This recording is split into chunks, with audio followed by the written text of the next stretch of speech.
YouTube is Brad Phillips. We're gonna open this box right now. Look at this. It's huge, gigantic. It's brand new for us on Brad Phillips RC. Been around for a while though. And it's in a good size class. Looks like a 1400 millimeters of pure delight. We haven't done one of these beautiful warbirds in a while, but we're gonna do one today. Oh yes, it's powerful, realistic, rigid. The 1.4 millimeter F4U Corsair. Absolutely gorgeous plane. We're gonna get this thing out of the box. We're gonna do it right now on Brian Phillips RC. As you know, if you're brand new to this channel, what we do is we unbox, we build, and we radio set up these planes, which makes for a long video. Forgive us, because this is easy to assemble and almost no glue required, almost. This has full functional scale flaps, excellent scale, superior detailed pilot figure. How about we just open it up? That's what we're gonna do. That's what we do on Brian Phillips RCs. We open the plane, we show you what it's all about, and then you can make up your own mind if it's worth buying. If you do buy from the links in the video description below. That's how we make this thing work financially. Otherwise, we would have way too much tied up in this hobby. Yes, here it goes. So full disclosure, this is not a new release, but it's new to us. We have not seen the 1400.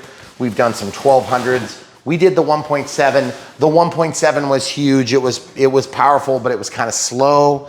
This one I'm hoping is better in that regard. We've done all sizes of the T28 from ultra micro all the way up through the Carbon Z, which is also made by FMS for E-Flight. Of course, E-Flight would be a competitive brand, but even still, very good flying platform.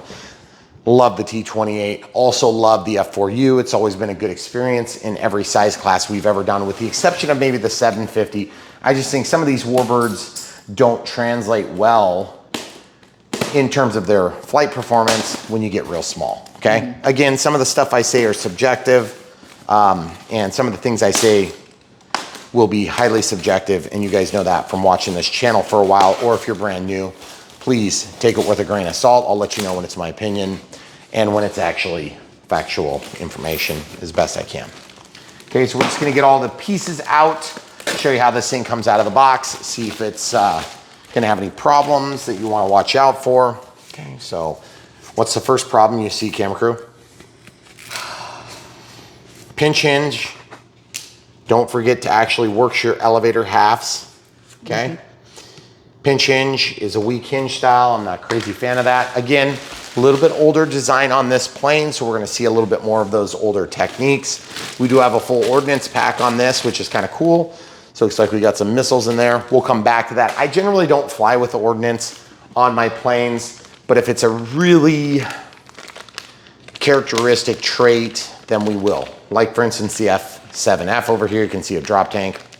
Does look like this ordnance is removable though. Came with 2 screws on these missile rails, so we'll get to that eventually in the build. So it's gonna be a little bit longer build because there's ordnance to build as well, in addition to the pieces that we just showed you there needing all the control arms.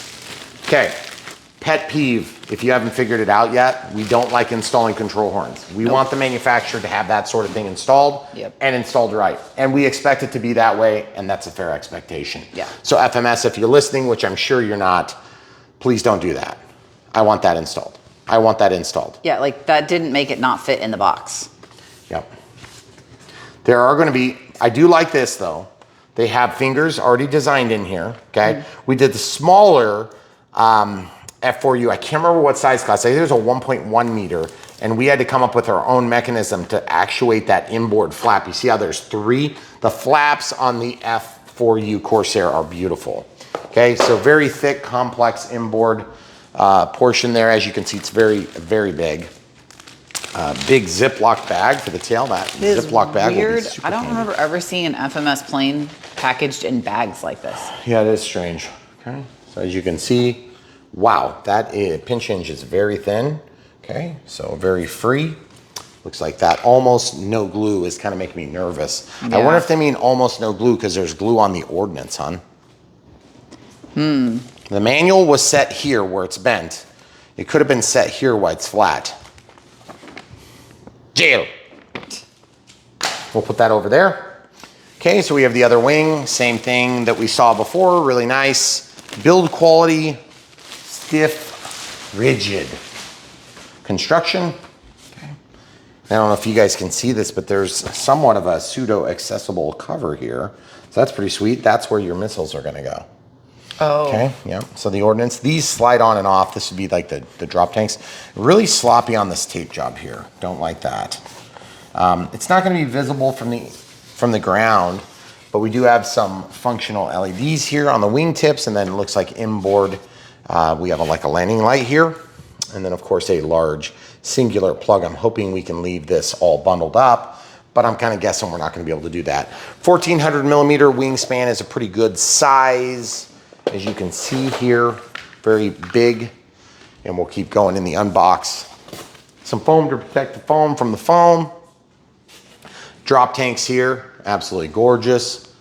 Cool little design. Second to none. We don't see a lot of drop tanks that look better than that, so no complaints there. We'll just put it next to the ordnance. Now, one thing I've noticed too is that when you put ordnance on some of these larger aircraft, you're gonna be able to fly just fine. You put them on a smaller aircraft, a lot of times you suck up so much of the additional power that it takes, and you wanna just keep that in mind for maiden flights and whatnot. Okay, I don't know if there's stuff in this, I'm just gonna unfold it. Nope, there's not. So I'll set that over here. We like to show you how these packages come out, because sometimes you'll see that they did a stupid thing and you'll wanna watch out for it. Holy cow. That is I think I just had a nervous breakdown. lot of hardware. You and me both. And then we also have the prop, which has to be assembled. Okay, camera crew's gonna hold that so she can toil in her sorrows. And the spinner. More. This is all part of the show. And Oh, sorry. It's small and cute. okay, so those are the wing joiners. And then the fuse, the money shots. All right, so there we go, guys. Now, if you guys are brand new to the channel and you're just trying to figure out why we are unboxing this thing like there's something special about opening up an airplane, well, we understand. I actually think unboxings are kind of crazy myself, but a lot of people need some help getting their plane set up. And so that's what we have committed to doing on Brian Phillips RC. It's one of the things we do on a consistent routine basis for every model we've ever done. So if you go to Brian Phillips RC, you can see all the other planes, and they're sorted by type, brand, manufacturer, affiliate relationship. And so you can see what you're looking for. So if you're building a plane and you think, I need some help, check out the video. Even if you've already bought the plane, we'll help you out. Tail wheel, yes. This is not retractable, okay? They also have a drop hook that's designed here. I don't think that will come down unless you unglue it, but it is glued in there, and it's got a hinge point here, so that's pretty sweet. I could see some people getting creative and making a servo actuate that.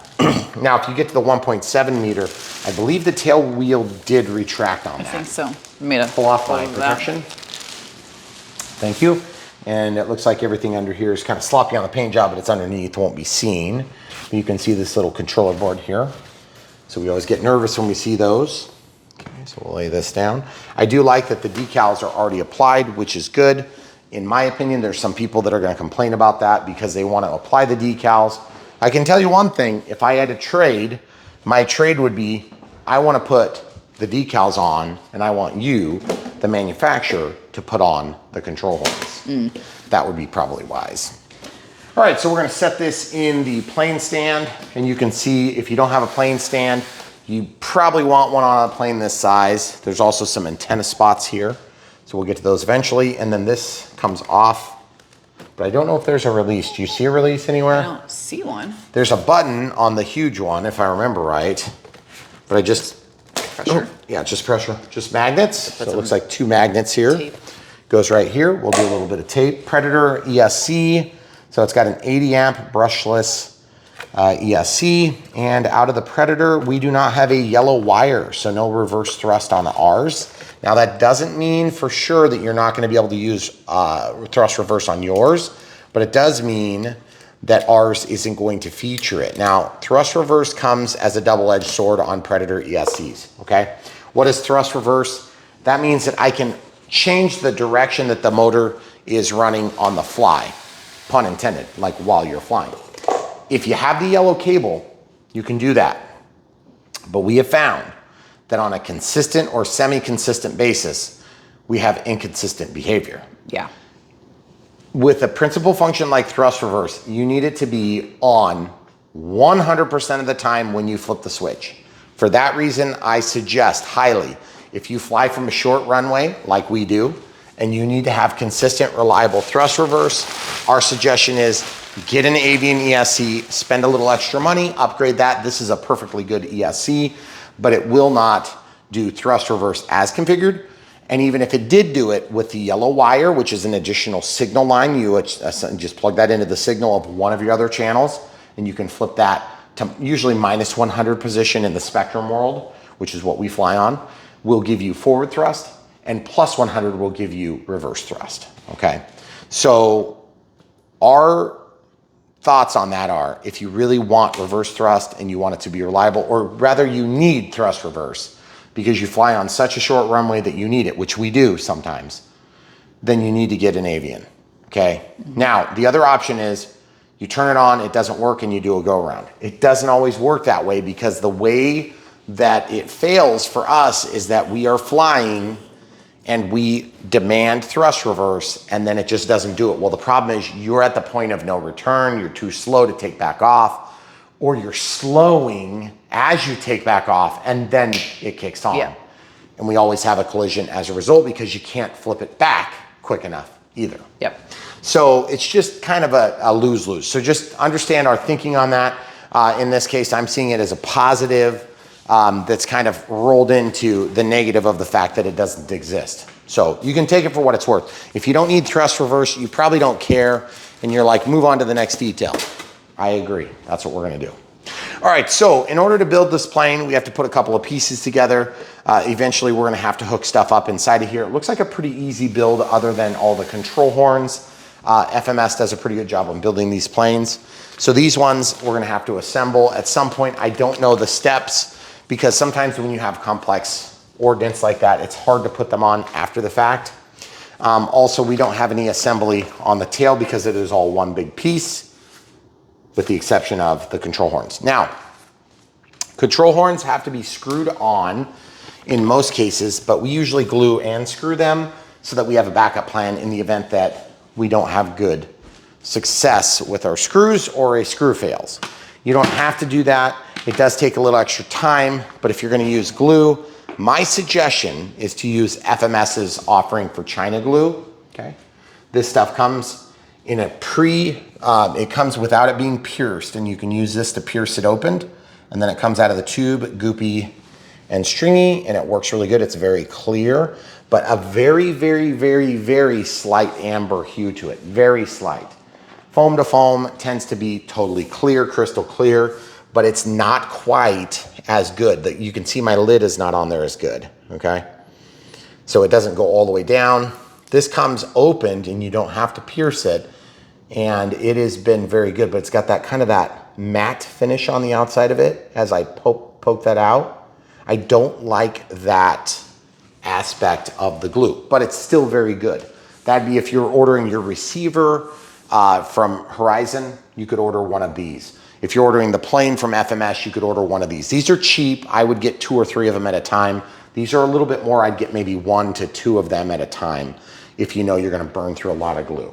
I've been using this tube for some time. I think I'm on my 2nd tube of it. This we've gone through probably 6 or 7 of. We use a lot of this. Yeah.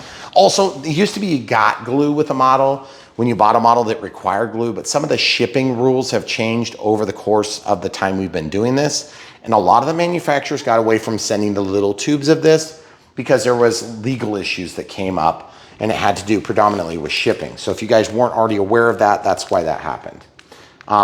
And so obviously when rules change, then some of this stuff will change. So if you're seeing this video in 10 years and it's like super highly illegal to like take the staple out with my fingers, then you'll see, you can point and laugh. All right, so without further ado, we have to do some assembly. And I think what we're gonna do is we're gonna basically assemble the components that would normally be assembled. For instance, the spinner, we have to assemble that. The ordnance, we have to assemble that. Okay, camera crew had an idea. Do we need to get a battery charging? I noticed that had an IC or an EC5 Oh, connector. yeah, it has an EC5 connector. That's right. So this will fly probably on 6S, so we do need to check on that. Now, how do we know what type of battery a model uses while I open up bags, camera crew? Well, I usually look in the manual. She looks in the manual You while usually just know. doing something else. This is a 6S 4000, I bet is what they're gonna call out. By the way, that's painted blue. It's kind of a little bit different. Oh, it is. I thought that was a weird color. We've seen some chrome spinners. We've seen all sorts. And then this is black, which is kind of fugly if you ask me.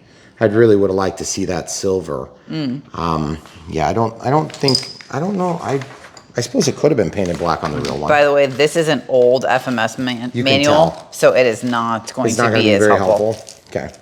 So also I just want to point out, this is the hardware that goes to assembling the spinner, okay?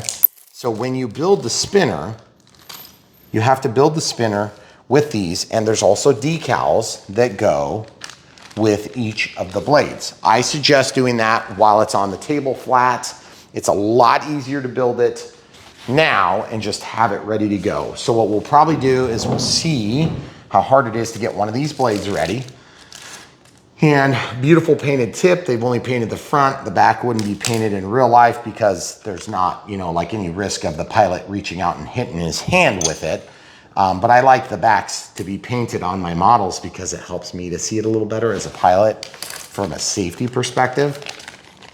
Also, as I go through this, I'm noticing there's tons more hardware. This is the hardware for the plane, okay? And then a couple of, accessories, like all these pitot tubes and, looks like antennas and things like that. So we'll be ready to glue those on after a little bit. And then these are going to go between the wings when they come together, the two halves of the wings. And they'll come into the bottom right here. And then that's going to give us a place to put our screws. So I'll just set those into place. They actually go in pretty easy. I don't know if they're going to have to get glued or not yet. We'll kind of come to that as we come to that. And these are the decals I was looking for. So what else comes in here? Oh, good. Well, at least the control arms are matching the plane. Nice. So that's pretty cool. That is nice. Guys, when you hear us complain about some of our assembly complaints, you have to remember we have built hundreds of planes. Hundreds of them. So like I love the planes, but my wife tolerates the building process. Unless there's control horns to install. She does not like the Then control horns being installed by us. I don't either. I don't want to deal with that crap. I think it's perfectly within the purview of the Chinese manufacturing firm that actually puts this together. They should be building it for us. Yep. Now, there's 2 stickers on each of these props, and it's pretty sweet. It says Hamilton Standard Propeller Company. And as you can see, then there's also like a model number and some sort of regulatory thing on it. And it's gonna look sweet. And I can't remember, I think what we normally do is I like to put this kind of right in the middle, and then I put that information toward the inboard portion of it. These were overcut when they cut them, you see? So if you kind of go to the other side, you might have better luck. So I usually like to put this in the middle, and I just stick it on. And then this one, I put inboard. And I'll show you exactly what I'm talking about. Now you can put this wherever you want, that's fine. Does this manual, this probably does not. I'm gonna guess it's not gonna say. Okay. And you were suggesting about getting a battery ready. I know you were looking. Yeah. So I'll just show people where I stuck that. Now while she's looking for that, I'm just gonna be sticking these. I line up my props so that I can see exactly where the next one goes. Keep your spacing. Yep, and it works pretty good. Now, these steps may seem somewhat tedious, and to somebody that's built 300 or 400 planes, yes, it is tedious to us, but you may just love this process, and so please hear and understand our concern. We're just trying to communicate what to expect for people that have also built a lot of planes, maybe not big on it. And then some of you guys are gonna think, I really kind of wish I could build more of it. And for those of you in the room that want to build more of it, there's also still ARF models, which would mean almost ready to fly. And what I like to say is almost ready to fly is probably one of the biggest misnomers in RC history. Yeah. Because it is not almost ready to fly. It's not more even close. ready to fly than building it from a balsa wood that you cut down. Right. See, I did that kind of crappy. See how it's kicked off center? If you ever have a decal that you do that with, I'm gonna show you the number one trick of the day. I try to show some tricks of the day. You guys know it if you're used to watching our channel. I get an X-Acto knife, and I should have done this in the first place. It would have been wise, but I was trying to rush through. And I can take this and I can guide the knife blade along the edge, and I can pop up the edge, and then I can peel it. Okay. And then I can lay this back down. Now this is what I should have done in the first place. Put it right on the tip of the X-Acto knife, get alignment perfect, press it into position. Okay. Leave it in the comments below if you've ever screwed up a decal. We appreciate you guys leaving comments. We read almost every comment, but do not reply to 100% like we used to, just because we like literally and humanly cannot keep up. We do hear much of what you're saying, and we appreciate you guys being part of this little group here on YouTube. Okay. All right, there you go. So now that's done. We've got one thing down. The way I look at planes when I'm building them is if it seems daunting, I think about an elephant, and I think, how do you eat an elephant? That's what I tell my wife. How do you eat an elephant? One bite at a time. Here, I missed one. Here. Thank you. So when you get a box and you open it up and there's a lot of pieces, just start working through a few of them. You'll feel a lot better quick. Okay, camera crew, come on over. So this prop goes together pretty easy, okay? So there's an obvious front and an obvious back. Maybe not so obvious on this one because this one's the one that's gonna go inboard toward the motor. How do we know that? Well, if you study for a second, the way that the plane is designed, if you look at this part is gonna go over that little hex shape, and that's gonna slide back eventually when it's built, okay? And that's gonna key and transfer the torque to the prop so it spins. This one is gonna be decorative on the face, and this will push up against it and lock the whole assembly on, okay? So you wanna lay this down on the table or the counter, wherever you're working, slip that down in there. I slip these down in there. There's a pin, another pin, and then a hole. Okay, so you're gonna use one screw on each of the 4 points. And just work your way around. And I also just wanna point out, look at the trailing edge of that. I'm gonna show you what I'm gonna do to that. You guys see that trailing edge, this right here? Rough on that one. That one needs to be trimmed. I've never seen one come from FMS like that. That is crazy. Okay, so we have a countertop that's natural stone, so it's kind of rough under here. So watch this, I'm just gonna, like that, right there. Oh, and then also, if you guys are brand new to Brian Phillips RC and you say, good Lord, who would sit and watch a 3-hour video or a 2-hour video? I agree totally, but there are people that need help all the way through the build. And so we try our best. So this is gonna go on top and then it's gonna screw together. Now there are some assemblies where you have to put a screw through first, then you assemble and then you screw it again, okay? This one happens to just be the one, okay? How do you know? Because you can see there's a pin in there and then there's a hole. So there's only an inboard hole on each of these positions. And you're also gonna notice another thing. When you go to put this together, these things do not fit perfectly, and that is surprising to most, including myself. So I usually have to wriggle them around. That looks totally sweet, by the way, I gotta say. Okay, so now that it's set down, we have a nylock and a screw for each of these. See this, 1, 2, 3, 4, 5, 1, 2, 3, 4, 5, and you're like, wait, hold on, why do I have 5? You have 5 because there's meant to be 5. They give you a spare of each of the necessary components, which is awesome. That's one of the old-timey things that has stopped in recent vintage. All right, so we're gonna grab a 2mm drive. We're gonna come in here, and I've put the nylock so that the nylon comes out toward us.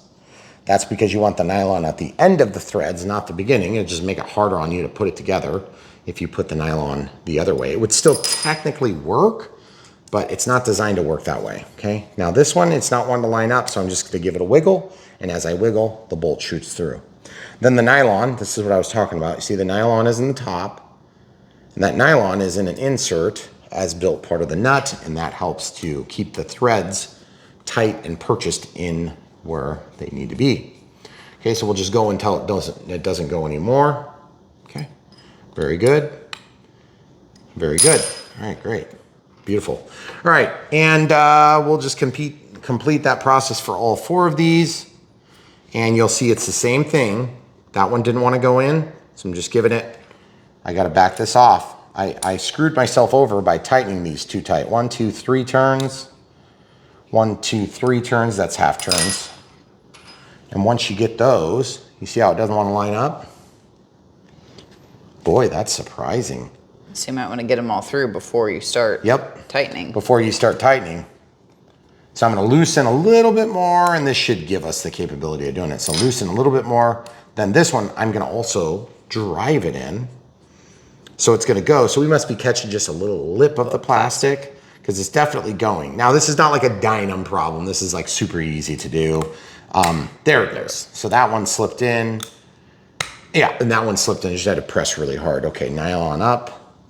And so if you're brand new and you're just getting into the hobby or just returning from maybe a hiatus of 10 years or more, then welcome to Brian Phillips RC. This is what we do. We take you through the entire process. We're not gonna make you wonder about each process because we know that's why it's hard to get started back to the hobby if you've had a hiatus. Or if you're brand new to the hobby, there's a lot to learn and you will not pick it all up, even in a 3-hour video. I promise you, you'll have questions. If you have questions, leave them in the comments below. We have a huge resource, a group of advocates that are other people just like you that are watching right now. Many of them are here because I helped answer questions for them. And just remember, whatever I know, I learned from somebody else, and we're just doing our due diligence to pass this down the chain. So at the end of the day, you end up with a beautiful experience, and you're not going to be surprised by poor quality because we're going to point it out to you, even though knowing full well that we want you to buy this so that we can make some commissions on the sale, we will point you in the right direction because we don't care if you like this plane versus that plane versus the other plane versus that helicopter versus that. It doesn't matter to us. We want you to be happy and to have a good experience. And a lot of times that just comes from expectations. And managing expectations is something that the Chinese do terribly. They will talk up the worst product in the world to the point that everybody assumes it's going to be the best thing since sliced bread. And then they'll send it to a guy like me and I will bring it back to planet Earth. Okay. So that's not to say that there's anything wrong with this plane or FMS or really any of the planes we've done in the past. It's just more a matter of, it's very easy to say that it's perfect when there's plenty of problems to be had. Okay, I'm gonna grab this and I'm just gonna hold that. You know what I'm actually gonna do? I'm gonna wait to put this on. You know why? Because there's really no advantage to putting this on yet. Okay. I'm just gonna put the spinner on so that I don't have to search for it. Okay. So I've just got that screwed on. It's really a tight fit here though. I was having a hard time setting that back. It might be a little easier when the plane's heavier. So these are extras. So I'm gonna lay my extras here off to the side and I'm gonna put my prop down. Now, these are gonna have to get glued. So I think I'm gonna glue these right now. So we'll walk through that process. And that does look a little bit like a clown car with that spinner on there and no prop. So this assembly process is gonna be a relatively easy one in terms of, albeit many steps. This is gonna be just some unguided missiles. And then these unguided missiles are held on through this rail assembly, which actually comes out the bottom of the wing. We were pointing that out earlier, and we hope you could connect the dots, but if you didn't earlier connect the dots, we're gonna show it right now. See if I tip this wing up, you can see there's a spot here that's gonna go in, right in that general vicinity, but one of them is keyed and one of them is not. That's how you know which one's which. Okay, so this one here is gonna go right there. Pretty cool, right? Nice. Okay, so as usual, FMS does a nice job of building these planes. That's not to say that they don't fall for some of the normal Chinese tactics.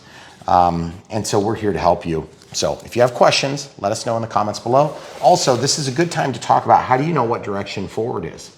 You'll note that this one is obviously going to be forward. So I'm gonna take and put one in. And you'll notice they've got that little bit of a cant to them because the wings on this goal type wing, which means it goes down and then back up, they're gonna need to go like this. Now on most of our modern airplanes, meaning modern RC airplanes, you're not gonna have to assemble these. They're gonna come on like a slide on rail similar to this, but I'm kind of glad they left these because we're not gonna actually use these. I'm a little bit tempted to maybe not glue them. Not, especially since they already have that nice cover in there. So what we'll do is we'll just show you what it would be if you were gonna do it. Okay. And then we're not gonna glue these.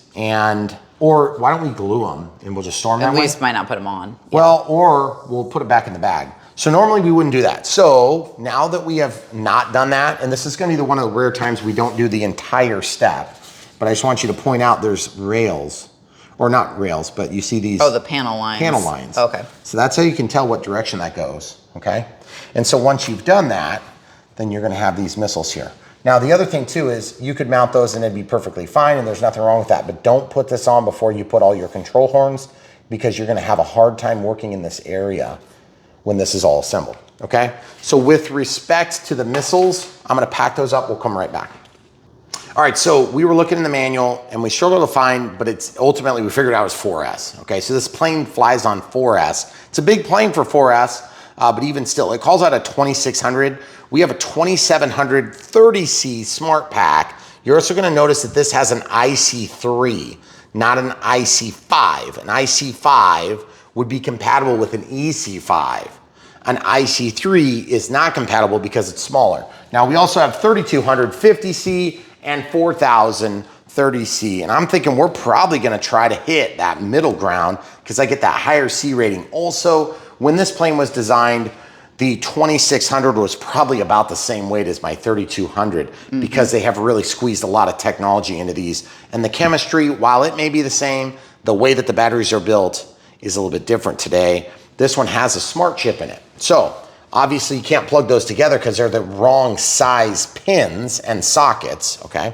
So you're gonna have to have an adapter or you're gonna have to do some chop suey, okay? So let's get these things set up on the charger real quick. If you guys aren't familiar with smart chargers are the same as dumb chargers except they're smarter. This has a data line, and so instead of having to balance on a balance lead like this is a Gen 1 4000. That's got a very short balance lead. That balances the individual cells. There's 1, 2, 3, 4, 4,000 milliamp hour cells that are in series. So that adds to 14.8 nominal volts. So what I'm gonna do is, I'll show you this. This is one of my least favorite batteries because you see how short that cable is? It's almost impossible to get that stinking thing plugged in. So if you choose not to plug it in, you can actually start this smart charger by plugging it in and it's gonna prompt you on the screen, insert balance lead. Or you can press start,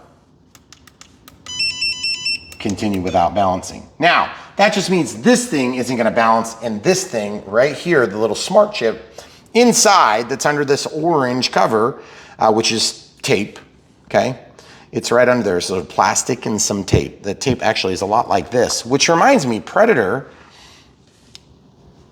also makes these little voltage alarms. So FMS wanted us to show you this, okay? It is nothing different than any other one that we've ever had, with the exception of the Predator branding, okay? So we're not gonna say this is any better because they work the same as far as we can tell. And they're probably made in the same plant, but I don't care. If you're ordering a plane from FMS and you need one, get them, they're cheap, you know, couple bucks, and then you can check your voltage on the fly, even if you don't have smart receptacles. Okay, so this is the positive line is colored and then all of the negatives are there. So plug this in, it's very loud. Okay, so it says that is at 15.2, which is obviously not charged, so it's at 3.8. That's because when these things, smart batteries, are not used within a period of time, in my case I set it to 240 hours, or about 10 days, it's gonna get that down to the charge storage voltage. So in this case I have this one being a Gen 1, it's set to 3.8 volts, and you saw it was right at 3.8. Now, this also has a longer lead on it, and so you see that?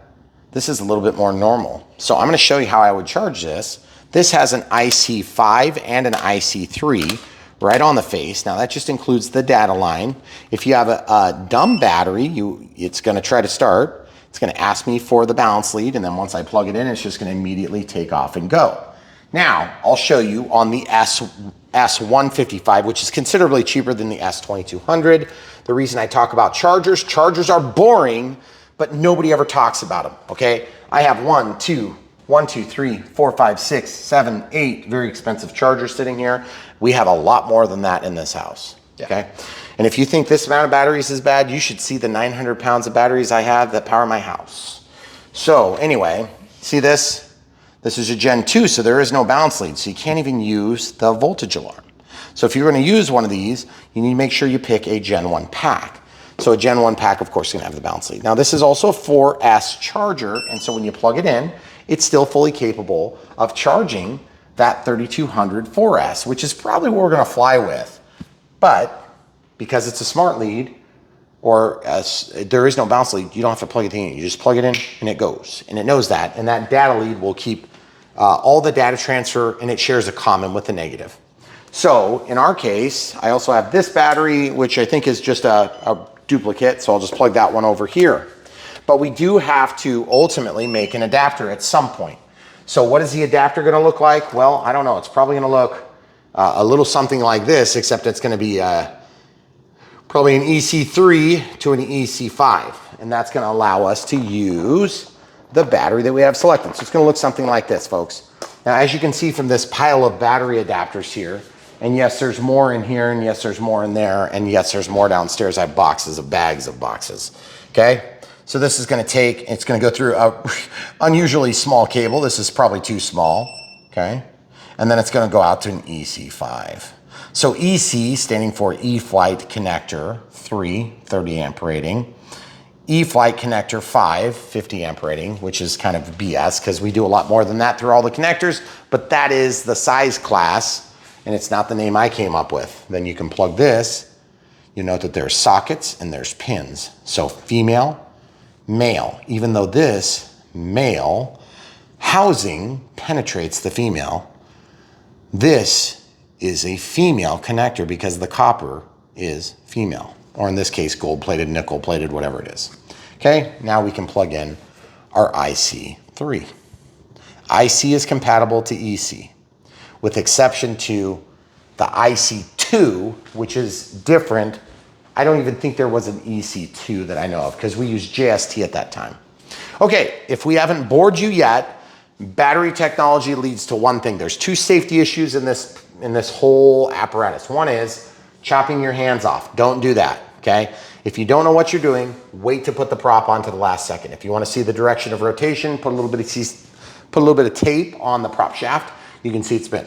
We know what we're doing. I've never been cut except for once, and it was with an ultra micro, and I can't see it. Is it still up there? No, it's we used not. to have the Aero Commander up there. I was Yeah. doing crazy things. I literally had 2 receivers installed, and I did cut myself. It was a small little teeny tiny cut because it was on a tiny blade. If I cut myself on this, I'd be going to the hospital. Don't do that. Be careful. Please don't send pictures. Okay? Second safety issue is batteries. Obviously, you see me here being a bad example. There's a lot of batteries. There's a lot of stuff. If you have one that goes off, it would set off more. Okay? We have fire extinguishers in 3 ways. We have egresses around this if there was a problem. We have thought about that. We are serious about safety here. Don't do what I say unless you feel comfortable doing it. This is a beer cooler. It's designed to contain the blast that way. The other way we do this, and this is really serious, automatic discharge makes for a lot more, let's call it, the chemistry is more stable when the batteries are in the range where they're supposed to be, not overcharged and not totally discharged. The discharge part doesn't really bother me, but what happens is LiPos operate from about 3 volts to about 4.2. We charge them to 4.2. We operate them down to about 3.3, 3.4, 3.5, 3.6, somewhere in there, depending on the prop or EDF setup. But you can discharge them actually considerably lower, but then it falls off like a rocket, you know. So in this case, my suggestion to you is use smart packs if you want the highest safety margins. But then again, if you want the most performance, sometimes you're gonna have to go to a high voltage pack, which we don't have high volts yet in smart. Eventually we will, but we don't yet. High volt packs are really good for EDFs and things like that, okay? So in my case, we go with these because we have these and they have worked really, really good for us. Also, I have so many of them, I just physically can't keep up with them, okay? So if you have a lot of batteries, what's the thing you're gonna do for safety? You're gonna get the right charger, you're not gonna overcharge them, you're not gonna over discharge them like I do, because that also puts them into a potentially out of balance chemistry. And then what you're gonna do is you're gonna charge them not too fast, and you're not gonna use them when they get punctured or when they get bulged. I'm gonna give you an example of a battery that is maybe not looking so hot. Do I have one around here? One that's starting to get kind of puffy. This is a really nice one. You see how nice and crisp the edges are, okay? You see how this one is kind of like, you know, like it went to the China buffet one too many times, okay? It's like a kindred spirit of mine. That's actually not terrible. But what's going to happen is as they puff and they do, every time you do a charge cycle and they overheat, they'll get bigger and then they relax. And then they get bigger and they relax. Eventually you get to the point where some of those packs, they're like an aluminized tape, they'll pop. They'll rip a hole. Once you rip a hole, then the chemistry doesn't stay balanced and you can actually create a fire from the lithium gas that can escape. Okay, generally when these are pierced like with a knife or a nail, okay? So this first battery is charged. I have feedback, this is charged and ready to go. So that one must have been already charged from the other day. And we can see the status on the other chargers. Now this is a boring process. I know it's not very exciting to show the way we set up batteries, but we understand that if the objective of an Unbox build radio setup is to teach people that are coming back to the hobby and people that are brand new to the hobby how to do things, then we're gonna show the steps. Also, full disclosure, this is probably not a beginner plane. I'm gonna tell you 2 reasons why. One, it's a complicated build, but it's really not that big a deal. You could probably handle that. Secondly, it's got a lot of P factor. P factor comes from torque of the motors and it creates this turbulence just like every other prop does. The difference is it's very aggressive on warbirds. And so for that reason, a lot of times you have to counter it with you have to do a lot of yaw with your rudder as you're going to take off because it's gonna wanna flip the plane over and crash it on the top. Now, sometimes people think planes like this would be better because they're counter-rotating props, but not so much because this plane is just kind of a heavy and fast flying plane. Not the easiest one in the world to fly, but it's still a really good flying plane. Same thing with the Corsair. I have nothing to complain about on the way that these planes historically have flown for me, with the exception of like 1 or 2. One being like a 400 millimeter warbird that just didn't turn out good. That was 450. No, actually we didn't do that. That one was fine. But the 750 was kind of crappy, if I remember right. 750, 850, it just didn't have enough. The wing loading was too high. This has historically been a very good flying plane. Good for a warbird. Warbirds tend to be a little bit harder because of the P factor, okay? So if you need more practice and you want to get here, start with something simpler. It doesn't mean you have to go super lame-o, but I would definitely start with something you can handle. Okay, all right, continue with the build. We got all the boring and safety stuff out of the way. We'll keep building this plane. So the first step to build this plane is to put on control horns. Control horns is gonna suck, okay? I don't wanna do it, but we have to do it. So what are we gonna do? We're gonna sit down and we're gonna do it.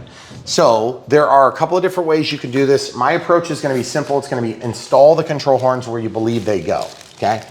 So on the instructions, they're gonna show you, you see how these are short? Those are gonna be for the most inboard. Now, if you look there, you can see that these ones are shorter, so they're almost surely gonna go there. And these ones are longer, so they're almost surely gonna go there, okay? Now, there's only one for each set of flaps and one for each aileron. And then that leaves us with process of elimination to figure out from the rudder and the elevators. I said it correct, elevators, because there's 2 elevators on this and they are not attached together on the actual wing surface. They're attached together via linkages on the push rods that come out of the plane, okay? Now, many times on more modern planes, they have gone to a style where there's like a U metal wire or maybe some plastic that's molded, helps to reinforce the foam, keeps them in exact proportional position. But in this application, this is going to be on 2 clevises. The clevises are going to come out and they'll be then adjustable. So we can grab this with a pair of pliers and adjust these in and out to make for perfect alignment on the left and the right. Now, also I just want to point out, if you have these anything less than perfectly square, you can create a roll, okay? So obviously that'd be quite exaggerated, but let's say you're off by like that, you're gonna notice it, okay? So take the time now, get it right. I promise you, you'll thank me later if you were planning on trying not to do that. I don't know why you would ever plan not to do that, okay? All right, so this is the top and this is the bottom. How do I know? Because this is going to fit into that hole. If you point your finger in it. Right here? Yep. So we know that that's down. So we're gonna dump out the 2 from process of elimination. Guys, when I do this stuff on camera, I'm doing it live and in person. I don't know this stuff beforehand. I don't read the manuals beforehand. I don't read marketing notes. I just build the plane, okay? Some of this stuff is not rocket science. Some of it is very simple. Some of it is kind of rocket sciencey. It just depends on what you're reading. I wanna talk about how these get assembled. First of all, we have several different screws, okay? We have some long screws and we have some short screws, okay? In this case, we have a set of 3 control horns. We have a long set and a short set. My guess is we're gonna be using a long set where it's thicker and a short set where it's thinner. I could be mistaken, but if you'll note, this surface is about the same as this surface. So if you look, it tapers from thick to thin. So that tells me we're gonna be using the longer screws on the top and the shorter screws on the bottom. So the inboard portion of the wing is gonna be longer and the outboard portion is gonna be shorter. Well, how do you know which one it goes in? They only sent us 6 screws. That's because you only need a top and a bottom. And how do you tell? Because these 4 are all built up the same way. Well, what you have to do is you have to take the other half of the equation. These are all identical. They're not symmetrical, you know. So we're gonna go like that. So now you know you wanna go in this one with the short and this one in the tall. Okay, so I'm gonna just take the first one. I'm gonna stick it in. Like I said, you can glue these if you want. I think I'm just gonna screw them today. Okay. Let's throw caution to the wind. Okay, so you can't put the screw through there. Why? Because it's super small. You could start here, but it's not gonna bite very well. So what you wanna do is you wanna put the short screw right there because that hole's bigger. Can you see how it's bigger? Mm-hmm. Okay, so I'm gonna grab this 4mm and see if that's good enough. I'm gonna grab one, it's kind of magnetic. Okay, so that's the one that's closer to you, right? That was the shorter screw, yep. Mm-hmm. Okay, so I would normally put it on the tip of my screwdriver, but I'm having trouble holding everything. So now that fits through nice and the threads aren't biting. So if you were to try to come from the other side, it would not bite. This thing, it would just bite. This thing, pretty impractical, right? So now I'm gonna take a long screw. This time I can load it on easily. Yeah, that's a pretty good fit. And we're gonna do the opposite corner. So pretty simple process, doesn't take too terribly long. Camera crew and I had just done a build the other day from an FMS built product for a different brand, and we just had a terrible experience with it. It was just the build was terrible. And we share that stuff on Blindfolds RC because it's such a big factor in whether or not you want to consider seriously. Same thing, I'm just gonna slide this under. Now you'll notice that there's a flat side and then there's the bumped down side. I would recommend putting the bumped down side down into the wing surface so that it's smooth on the top and it's gonna be less noticeable. Now, if you decide to do it the other way, it's gonna work the same. It's not gonna really complicate the plane's performance or not undermine the plane's performance, I should say. So this time I'm starting with the longer one just to show you it doesn't really matter which way you do it. Now, if you guys have questions about a specific build, my suggestion is watch the whole video and see if you can get it. And if you can't get that answer, you can leave it in the comments below. We'll try our best to help you out. But just keep in mind, since we've built so many of these planes, it's really hard for us to remember all the details. In fact, generally what happens is I end up scrolling through the videos and finding the answer in the video myself because I don't know the answer off the top of my head. Okay, now this one we have to do some thinking. Put our thinking cap on and see where we're gonna have to install this portion. And I think it's gonna be on this side. How do I know? Because you can look at the plane and show them. You see where the control's coming out? Coming out this side. Now, because we've already figured out the thin and thick, we already know on the right side and the top and inboard is where we're gonna put the long screw. And you're probably thinking to yourself, you don't even have the background yet, Ryan. That's true, I don't. But I can set that in there. I can set that in there on this one and just kind of have that held in. This is the other way you can build these, which works pretty decent. And then you can easily find, you see it's hitting the spot that's a little thicker. All right, so that's how you do that. It's a pretty simple process. Unlike the competitive YouTube offerings, we show the whole process. We don't necessarily stop. Sometimes we stop if we're doing decals or if it's the exact same thing repetitively. We will sometimes stop so that we don't have to bore you, and then that gives us a break from having to narrate the process. But I gotta say that actually was really smooth and pretty easy. I'm still annoyed that we had to do it. I know, and the nice thing is the color match is like it's very perfect. Good. It is very, very good. That does not always happen. It usually doesn't. For some reason. So now what I'm gonna do is, just because we're in a good spot to do this, I'm gonna go ahead and put this on. Just put them on? Okay. Okay. So now you're gonna notice I'm not gonna worry at all about this, okay? Also, I wanna show you this big opening. That is very nice. I like that we have an opening down the length of the fuselage, okay? So that helps for serviceability. So this has 2 screws that go into it, and then there's some plastic that reinforces, so when you tighten into it, it's gonna act like a bigger surface than that small pen head that we would get from the screw, okay? There's also a screw hole down there. What's supposed to go down there? I think the rudder screws on from the bottom. From the bottom. Yep. Okay, so this sets in It slides in, and don't worry about the control horns hitting the control arms, that's fine. So I'm gonna press that in loosely. Then we have to do the 2 screws. Now you'll notice we're not looking in a manual, so believe me, we're not omniscient or omnipresent here. We are just good guessers. Just done this a lot. Yeah, when you've built 300 or 400, you figure out kind of the basic principles. Okay, 1, 2, 3, 4. Those are obviously for the wings. There's a longer and a shorter. So the front and the back, okay? Then we've got 1, 2, 3. You guys notice the difference between that and this? These are shorter. There's 3 shorter and 3 longer. Ooh, tough question. What else do we need screws for, though? Okay, take a second and look at my sack. Your stack? Isn't that crazy? I'm so excited about all those. We're gonna have those forever. I mean, until we need them. So, yeah, I'm thinking that we have 4 long main machine screws, bolts, if you will, that are just gonna hold this on. That's definitely correct. Then there's gonna be a series of screws that are available for the rest of this, okay? So I'm gonna put these over here. It's very obvious to me at this point, we're gonna eventually need hardware for this too. So let's just double check we don't have screws. We do, okay? So we have screws inside of there. So the flaps, that's all taken care of. The ailerons are all taken care of. Now we're just looking at, we have 2 that hold the wing down and we have 1 that holds the vertical in, right? Wrong, there's more. See, you said something and it took my mind off of the focus. See, this needs to receive 1. This needs to receive 1. And so there's actually gonna be 2. This is gonna be shorter. These are gonna be longer. These are gonna be probably longer as well. I guess we're just gonna have to guess and check. Or we could look in this thing. We could. Do you want me to look? Yes. Okay. If you could look quickly, that'd be great.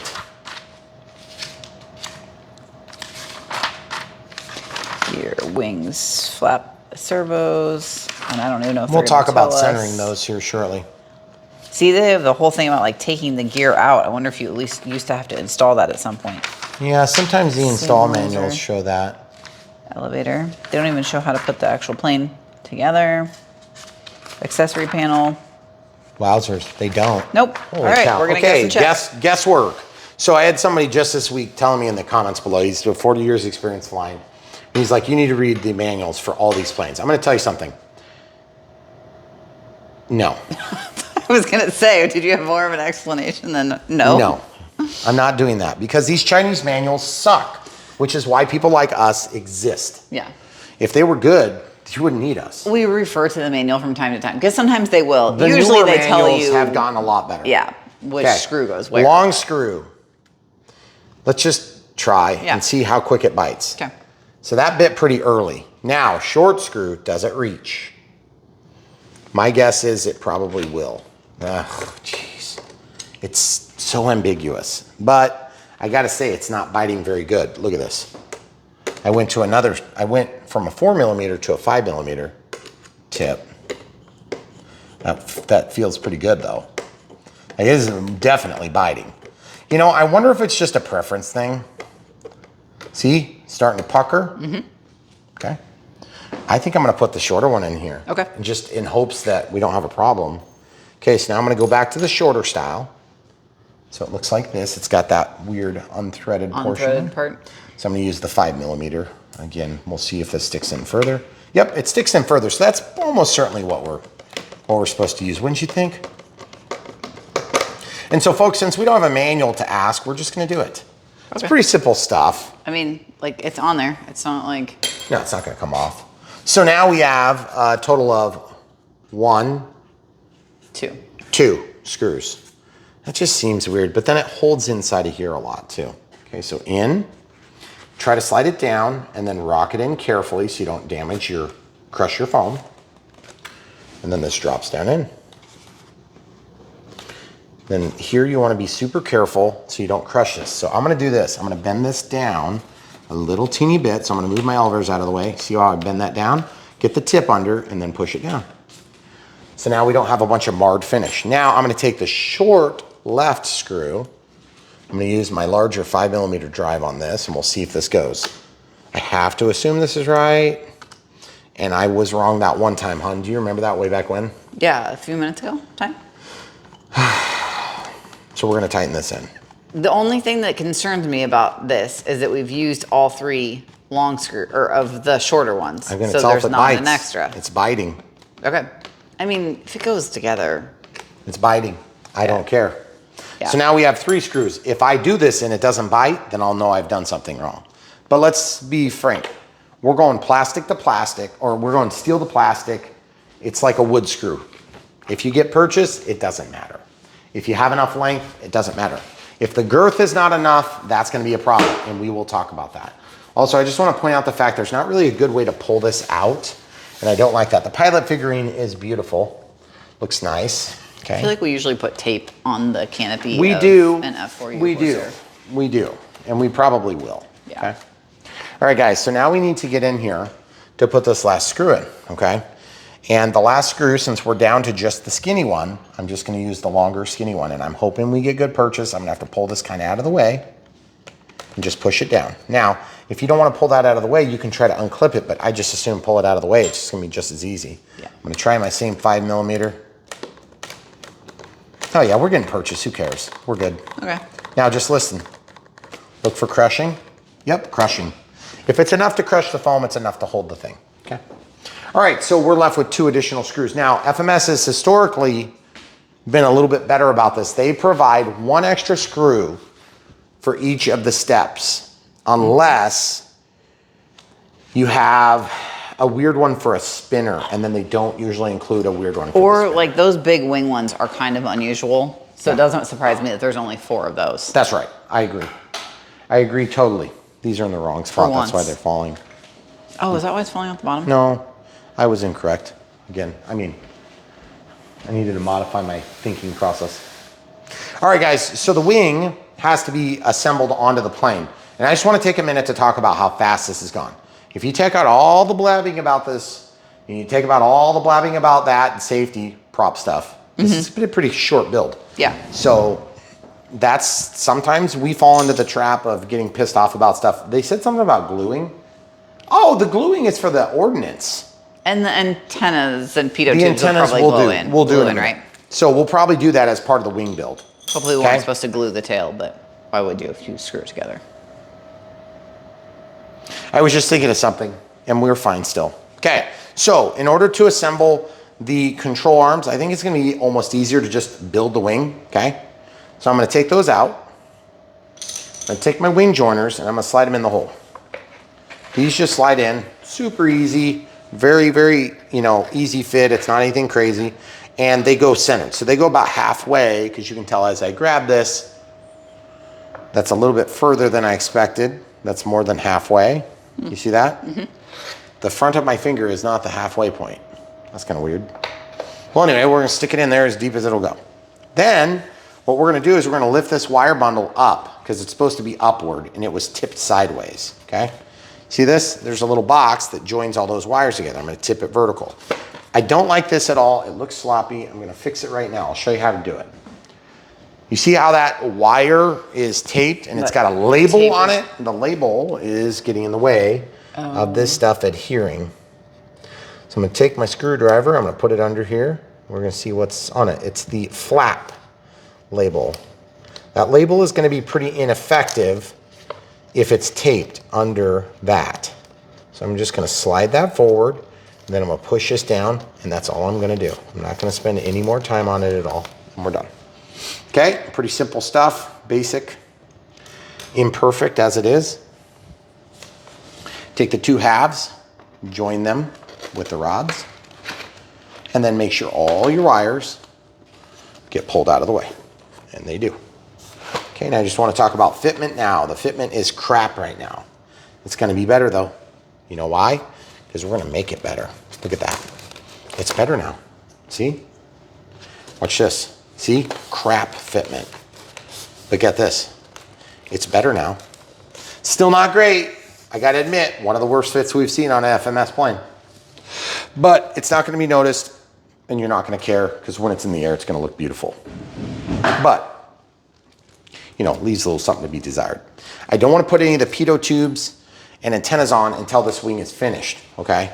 Now you're probably thinking to yourself, why did you put all that on? Now you have this giant thing to deal with, because then I don't have to wonder about where stuff is. I know where it is because I know what part of the surface I'm dealing with now. Okay. Also, we don't need to mount this yet, so we'll leave these out of the way. So we just have to work through which of these we're going to do first and whether or not we want to use a 4 or 5 millimeter screwdriver, which is yet to be determined. Okay, so the control surfaces are super easy on this. Obviously, the shorter ones are going to go to the flaps. Okay, so you can tell this one's shorter than this. So these are the ailerons. So I'm just going to dump out the flaps first. We're going to fully address the flaps, and then we'll come back to the ailerons. So keep me accountable, camera crew. Okay. If I get excited, start doing something stupid, then warn me. Okay. All right, so same thing we did on the tail. This is where the screw is going to go. Okay, so screw and screw. So I'm just going to reach under, do the old reach around. Obviously, we need the longer screw on the front and the shorter screw on the back. So the longer screw is here. Feed that through. Very simple process. I'm going to try the 4 millimeter. That seemed to give us pretty good success before. Once I get that in, I'm going to grab one of the shorter screws. We're going to do the back. All right, so easy as that. Then you're like, well, what the heck do I do with this thing? This is what I'm going to do with that. Nothing. Nothing yet. Nothing. You want to know why? Because these are flaps. I don't know what position they're going to be in. I don't want to wire everything up just to go wire it up again. I'm just going to hook up the receiver and figure it out. It'll be fine, which means I don't have this attached yet. They don't tell us where to put this, so I'm just going to go ahead and stick it in there loose and be done with it, okay? Then I'm going to move to the other flap, not the aileron, because we open the flap bag. Why do we do it that way? Just because that's the way we do it on this particular plane. Okay, so you can see we're going to be, I'm holding this the way it's going to stick in the bottom of the wing. So we need over here and over here. So long one in the front, short one in the back. If you're brand new to Brian Phillips RC, if you want to support what we do here to help people through the tedious steps of building these planes, nothing more than a quick thumbs up would be appreciated right now. And if you want to go a little bit further, you can buy the plane from the link when and if you decide to buy one. You'll help to support us financially when you do that, so we appreciate it. Looks like the 5 is too big, by the way. So the 4 is the way to go. If you like those screws. Son of a biscuit. You see what I just did? Yeah. Made a dent. Those screwdrivers are linked on our supplies page at Mm-hmm. Brian Phillips RC. We've had several questions about those recently. Yep, and we accidentally had that link broken the other day. So our apologies. We're usually pretty good about that. Camera crew handles that. And I had somebody the other day asking me to stop calling you camera crew, and I told them no. Oh. That's an inside joke Still from no. years ago, and too bad, so sad. You just have to get over it. It's just a stupid thing that we do, and hopefully you guys can take it worth a grain of salt, because there's a lot of things that we do on this channel that are oftentimes misunderstood, and that's okay. That's all right. Not everything has to be up for vote. That being said, we do try to meet the audience expectation, but usually the audience expectation is that the video is going to be long and boring. Yeah. So we definitely meet that. We listened when you wanted us to do mics. We did that. Mm-hmm. Yeah. That was the last time we did something asked. But seriously, and all joking aside, we appreciate you guys. If you didn't exist, we wouldn't be doing this. I promise you. Nope. Because even though I love this hobby, I don't love doing, hundreds upon hundreds upon hundreds of videos that are the exact same process. I do that because there's always a new person coming to the crowd, and we have to remember our hobby is a hobby that is very difficult to get started in. And if you have forgotten that, remember. Even if you started 40 years ago and you were not an expert then, it's a lot harder than you remember to learn to fly. And it's even harder to figure out all the new technical jargon and stuff that everybody at the factories just assume we know when we're born. We're gonna help you get there. Okay, so the control horn is installed for the aileron. And now we've got this little bit longer one here, okay? So same thing here. I'm just kind of guessing. You just kind of slide it into the outermost position is going to give you the most output. And then here, the innermost is going to give you the most output, and the outermost will give you the least output, okay? This will move it further with the same amount of deflection here than this top hole, okay? So we'll do some position in the middle. Okay, and we're gonna do the rest of the other aileron. That tape is driving me nuts. I might use some China glue. It looks terrible. It's like the worst looking thing on the whole plane. And to be honest, the plane looks really nice. This is something we don't see anymore. We're getting away from that now, which is great. These little bumps. They don't bother me super bad, but I do definitely notice them on this plane. This decal kind of bothers me. Yeah. With that, not very nice. You can press them in if you want. See? Cover up those panel lines. Yeah, the panel lines. Show the panel lines. The panel lines will disappear if you press it in like that. Yeah.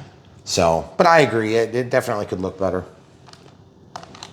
That being said, at the end of the day, we understand that there's going to be certain trade-offs when you buy an airplane or a helicopter or a truck or a car or a boat or whatever it is. Yeah, for sure.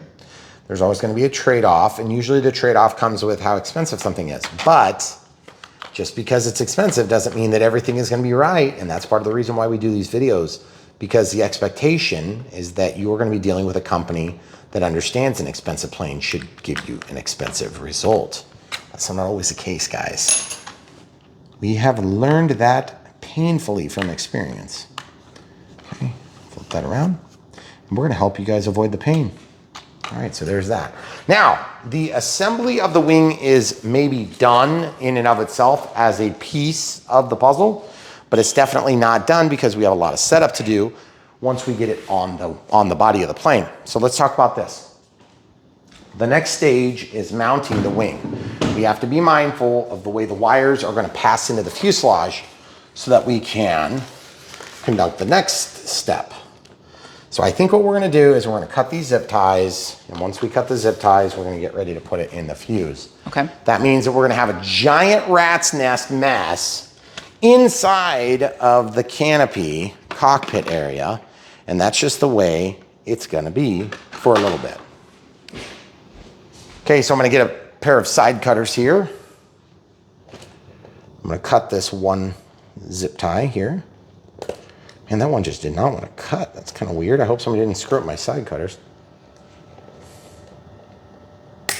There it goes. Didn't even pop. That's so weird. Okay, so we put these up. So now the next step we're going to do is once we mount this wing, maybe we'll wait to put the antennas on. What do you think? I think we should wait. They're just going to be in the way. Yeah, we're going to wait to put the antennas on. Looks like, what do we have in here just so we can see what we got, show the people what they're going to be looking at. Looks like we got a small antenna, a bigger antenna, an antenna, and then we got the pitot tube. Do you want to put the pitot tube on, or you agree that that's also going to be in the way? It's probably going to be in the way, but less than the antennas. Okay, we'll put these off to the side for now. We will come back. We're going to China glue these on. And so there's actually a trick of the day we'll share right now. The trick of the day on this one is going to be to grab some of the plastic out of your garbage can. Okay, I'm going to show you this trick of the day. Nope, you're perfect there. What we're going to do is we're going to prep these so that they're ready to rock and roll with China glue. Okay, so what we can do is, there's two ways to do this. One, you can flip your plane so that the wing is ready to receive the item. You can make sure that this dry fit, make sure you know where it's going to go. Okay. Press it in. Make sure that that pocket is spread out. And then you can put a little bit of the China glue on and about the component. Then what you can do is, geez, you can tell it's a new tube because it's all going everywhere. Mm-hmm. Okay, that's like way more China glue than you would need on this application. Okay, so what I'm going to do is I'm going to take the China glue and I'm going to just dig this in and spread that onto the other component. And I'm just going to spread it on and about all the surfaces inside of here instead of a Q-tip. I usually would use a Q-tip for this step, but since I've got more than I needed, I'll just spread this on there. And then guess what? I'm going to just let this sit. I'm just going to let this sit and set up. Okay. Now, why would you do that, Brian? In this case, I'm going to go ahead and just stick it on, and then I'm going to pull it right back off.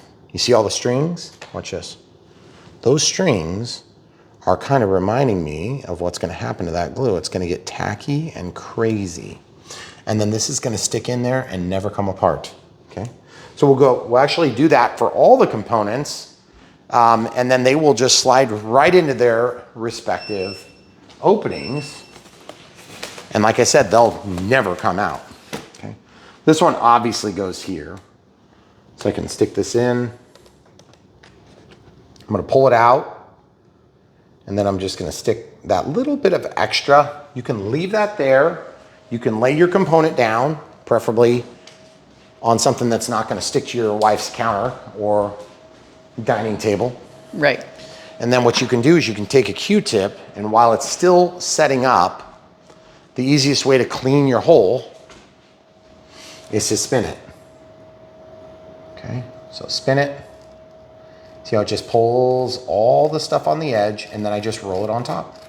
Look how perfect that is. Okay, so, or you could just hot glue it.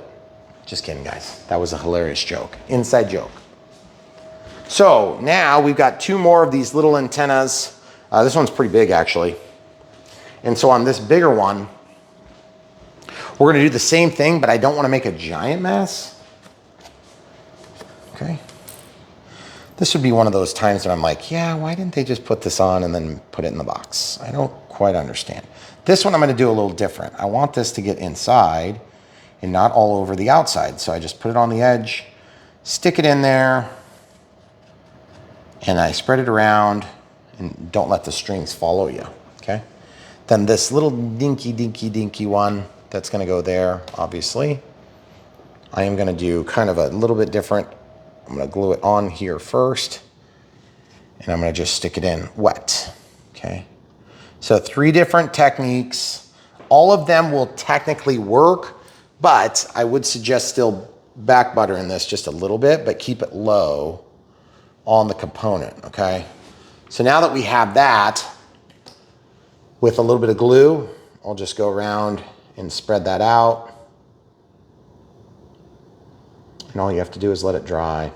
And you're like, why would you let the glue dry? If this gets too tacky, put a little fresh glue on it and it will slide right in, okay?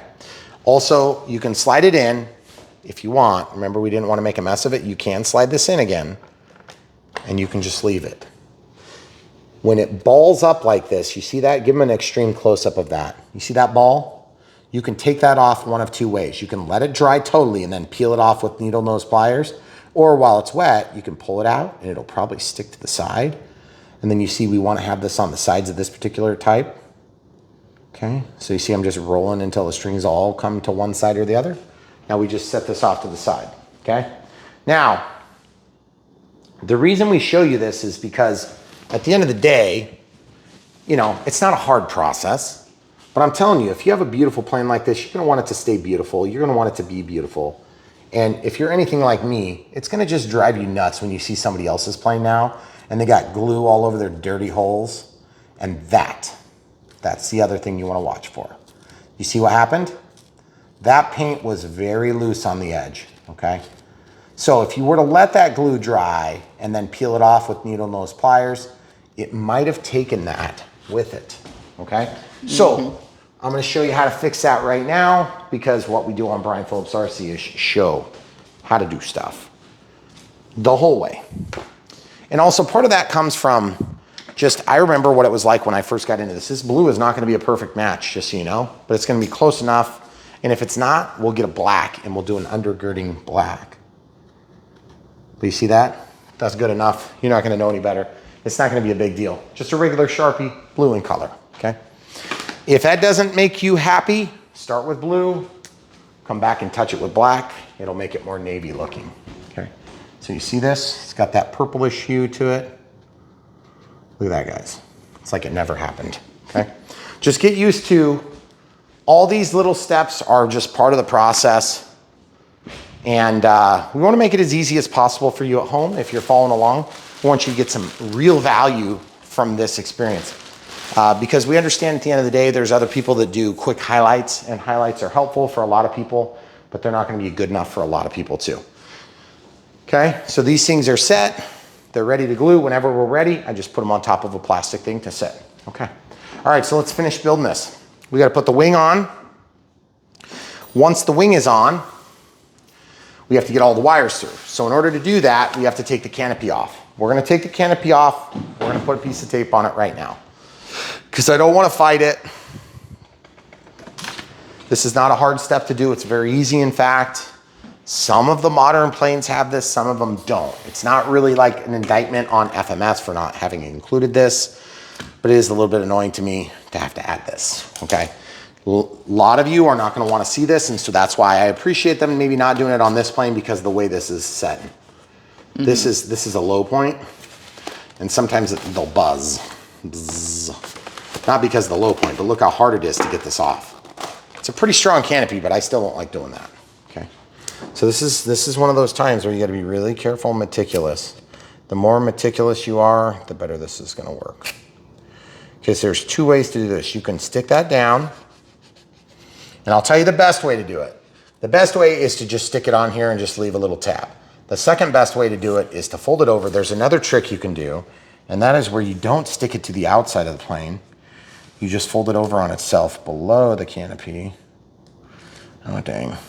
I might not have given myself enough length for that, though. You see how I folded it down? Now I'm sticking it down here. Now, if you give yourself enough length, this will pop out so you can still grab it, but then it doesn't get on the edge, okay? But I don't think I gave myself enough. If I didn't, I'll just go a little longer. See that? Now I can still use that to pull it out, but like I said, it's just not quite long enough. So I'm gonna have to pull it off the conventional way, and we'll have to try again, okay? So what are we gonna do different this time? We're just gonna make it a little bit longer. Okay, so a little bit longer. I like that method on this plane. We get away with it. Camera crew, pull that tape hard, jank it right off. There it is, okay? So again, the process goes something like this. I try not to get my fingerprints on it. And yes, it is hard to see for both you and me. I'm guessing for you, it's like near impossible. Is it hard to see, hon? It's okay. Let's see the Okay, shimmer. so now that's pressed on there. Then I can double this back a little bit. Now you don't want it to be like 4 miles long either. But here's the idea. When you come back and double tape this, okay, that's where you're gonna get your strength from, okay? So once you double this back, so I press that down, make a tight joint. The other thing that would be helpful on this would be the stabber. If you take the stabber, you can control and manipulate this a little easier than if you have your finger on there. Okay. Okay, so you see, now stick this back down. Now you got this long tail. Okay, so you gotta get the tape the right length. Okay. You couldn't have done that if you tried. I mean, it's like the exact length of what I had before. Well, I just have to pull it up a little bit. It's fine. We'll just pull it up a little bit and it should be fine. There it goes, okay. So once we get it pulled up a little bit, then we're still gonna have, it's just like one of these times where it's nice to have like that third hand or whatever. Okay, so press that down. And then this is gonna go up here. So I'll get it right and I'll show you what it looks like when it's right. Okay, so I just taped it from the other side first, because then I can designate how long I want it a little easier, okay? There we go, so a lot better that time. So if that's too ugly for you, I get it. I just wanted to show how to do it because the thing is, every time that I go to pull this off, I can do that. It will self-soothe. And then if you don't like the exact shape of that, you can now trim it and you'll still have a pretty fair amount of tape to help hold on it. And you can also use fiber reinforced tape if you need it, which FMS, interestingly enough, does sell that fiber reinforced tape, which is right here. So if you're ordering, we should have that on the supplies page too. So you'll notice I don't use that very often. That is more of a structural tape, okay? It's very heavy duty. It is extremely tacky, okay? So if you wanted to tape your wing together, that would be a good thing to use if you were concerned about this wing. However, I'm gonna just warn you, it's gonna be ugly. Really, really ugly. Okay, so next step, wires in the hole. Now, with one hand, I can pull this out. Okay, I'm gonna fix that. Okay, so I redid that and I just threw a horizontal piece of tape across. I don't usually have to do that, so I know I'm gonna get a lot of grief from people because I had to do it 4 times, but that is kind of part of this project. When you do airplanes, there are going to be times that you run into stupid issues like that are just dumb nothings, but they add up and it makes it kind of frustrating at times. Okay, so this thing needs to make it into that thing, okay? So into that thing, pushing against the spinner. I'd want to push in and then drop it down. You got way too many wires in the way. Were you gonna, what? All of those that wire bundle is gonna be in the way. So take the wire bundles. I'm gonna lay this plane, I'm gonna lay the wing on the plane, and then I'll pull this up into this cavity. Should have done that before, sorry folks. Where were the wires going through? Oh, back there. Right here. Okay. It'll be fine. I just forgot, to be honest. So now this is gonna go in here. And this is one of those times like what came first, the chicken or the egg? Well, neither. It was the chicken was eating an omelet. I need this held. Put your hand in there, please. See what I'm doing, guys? Okay, look, I'm gonna take this, I'm gonna hold back here. Got the edge started. See the edge? Once the edge is started, you gotta kind of walk it in. Now, you're gonna notice it's not all the way in. Why is it not all the way in? Because I need to get the wires pulled through. So I've got my wires, touching them, trying to get the bundles pulled down. Okay, good, good. Now I can pull it in, okay? So now we've got pretty good purchase, pretty good authority with those cables. You should be able to pull it in. Okay, once it's in, now we just need to get the bolts in. Now these bolts are gonna be short and long. There's not a big distinguishing difference there. So I just wanna point that out to you. You've got short and long. I do not know which one's which. It is not immediately obvious. Looks like this is shorter, thicker, or less thick than the front. The front just happens to have more material. Now, I don't know if that means that this is right, but we're gonna find out in just a few seconds. As you can see, these are reaching in further than these, okay? So it looks like a 2mm, not 100% sure.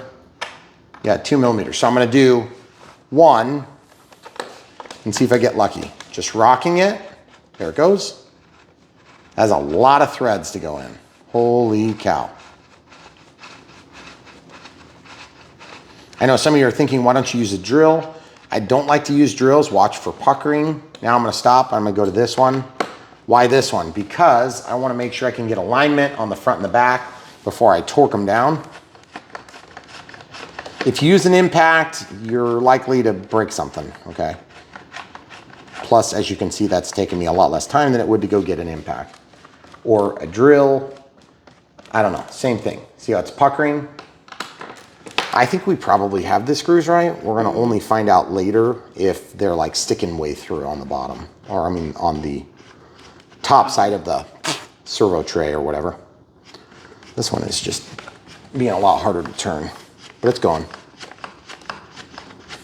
One of the reasons we like FMS products is because they are very consistent, but consistency was less consistent back with the earlier product lineup, okay? So like the 1.4 meter F4U Corsair, which is what we're building now, is probably in that class. It reminds me a little bit of the 1.4 meter T28. It's a little bit less refined than the 1.2 from E-flite, even though it's still made by FMS.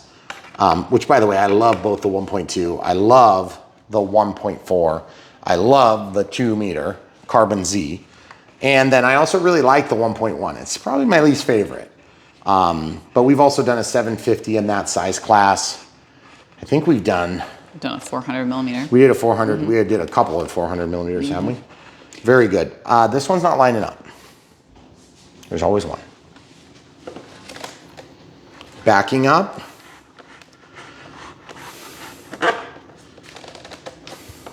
I need you to come over here. I need you to press this or turn the screwdriver. How about that? Does it go? Do you feel it? No, doesn't feel like it's going. Is it? I can watch it. Okay. So guys, do you see what I just did there? I'm pulling in and toward my belly. Yeah, it is going. Okay, I'll go. I'll get it. Now that it's started, I can get it the rest of the way. Okay. But you saw what we did to get that lined up. Again, that's just an experience and good guessing. I like to show how I figure out stuff, but sometimes it's just experience and good guessing. If you're buying this plane and you're a beginner, you're probably going to disappoint yourself. Don't start here, okay? I want you guys to find great success on Brian Phillips RC. We're here to help you. That means sometimes there's going to be planes that people claim are beginner planes that are really, you got no business as a beginner flying. Even if you can fly this as a beginner, it's probably a little harder than you want it to be. Okay, let's go ahead and stick this in. That glue is totally cooked off. So now I'm just gonna basically stick it on and it will never come out, okay? Yeah, it's like hard to push in, okay? That will not come off until I break it. This will be the first thing to break on this plane. I will probably break it on accident, okay? Beautiful. You guys can see the basic shape of the plane now, which is pretty awesome. Now the surfaces are hooked up, not even one, which is pretty annoying. A lot of work for not having anything hooked up, but we'll get there, and we'll get there in a hurry, because to be honest, this plane has really come together pretty easily. Once we got started, it just kind of happened, okay? All right, so there's that. We'll stuff that in there. Give me the canopy, please. Okay, so now obviously we have to build the plane before we can do the radio setup. Sometimes we kind of merge the two because of the nature of a particular plane. Okay, we have two compression style fittings here. This would normally be grabbed by the sides as you slide it in. This one was glued first. I'll start there. This may not go in. If it doesn't go in, I have an idea and I'll tell you what it is. This is going to be kind of tricky to get in, but it's going to hold forever. Okay, so it's in. It's going to hold forever. Okay, that thing is not coming out. I could probably lift the plane by that. See? Mm-hmm. It was not a tight fit. Same thing there. Put it in.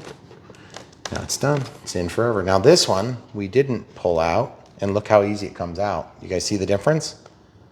The different gluing styles make a difference, folks.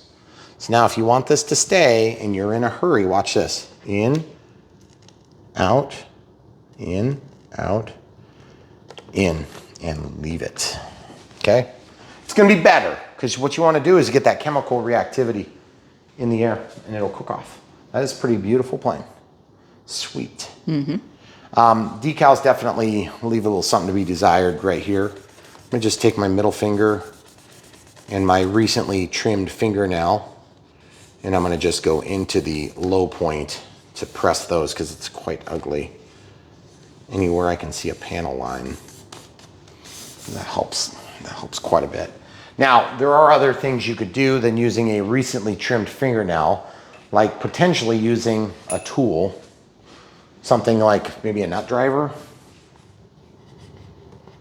If you really want to get a perfect finish, you would heat this up a little bit and you would run it through, boom, and it would set that down.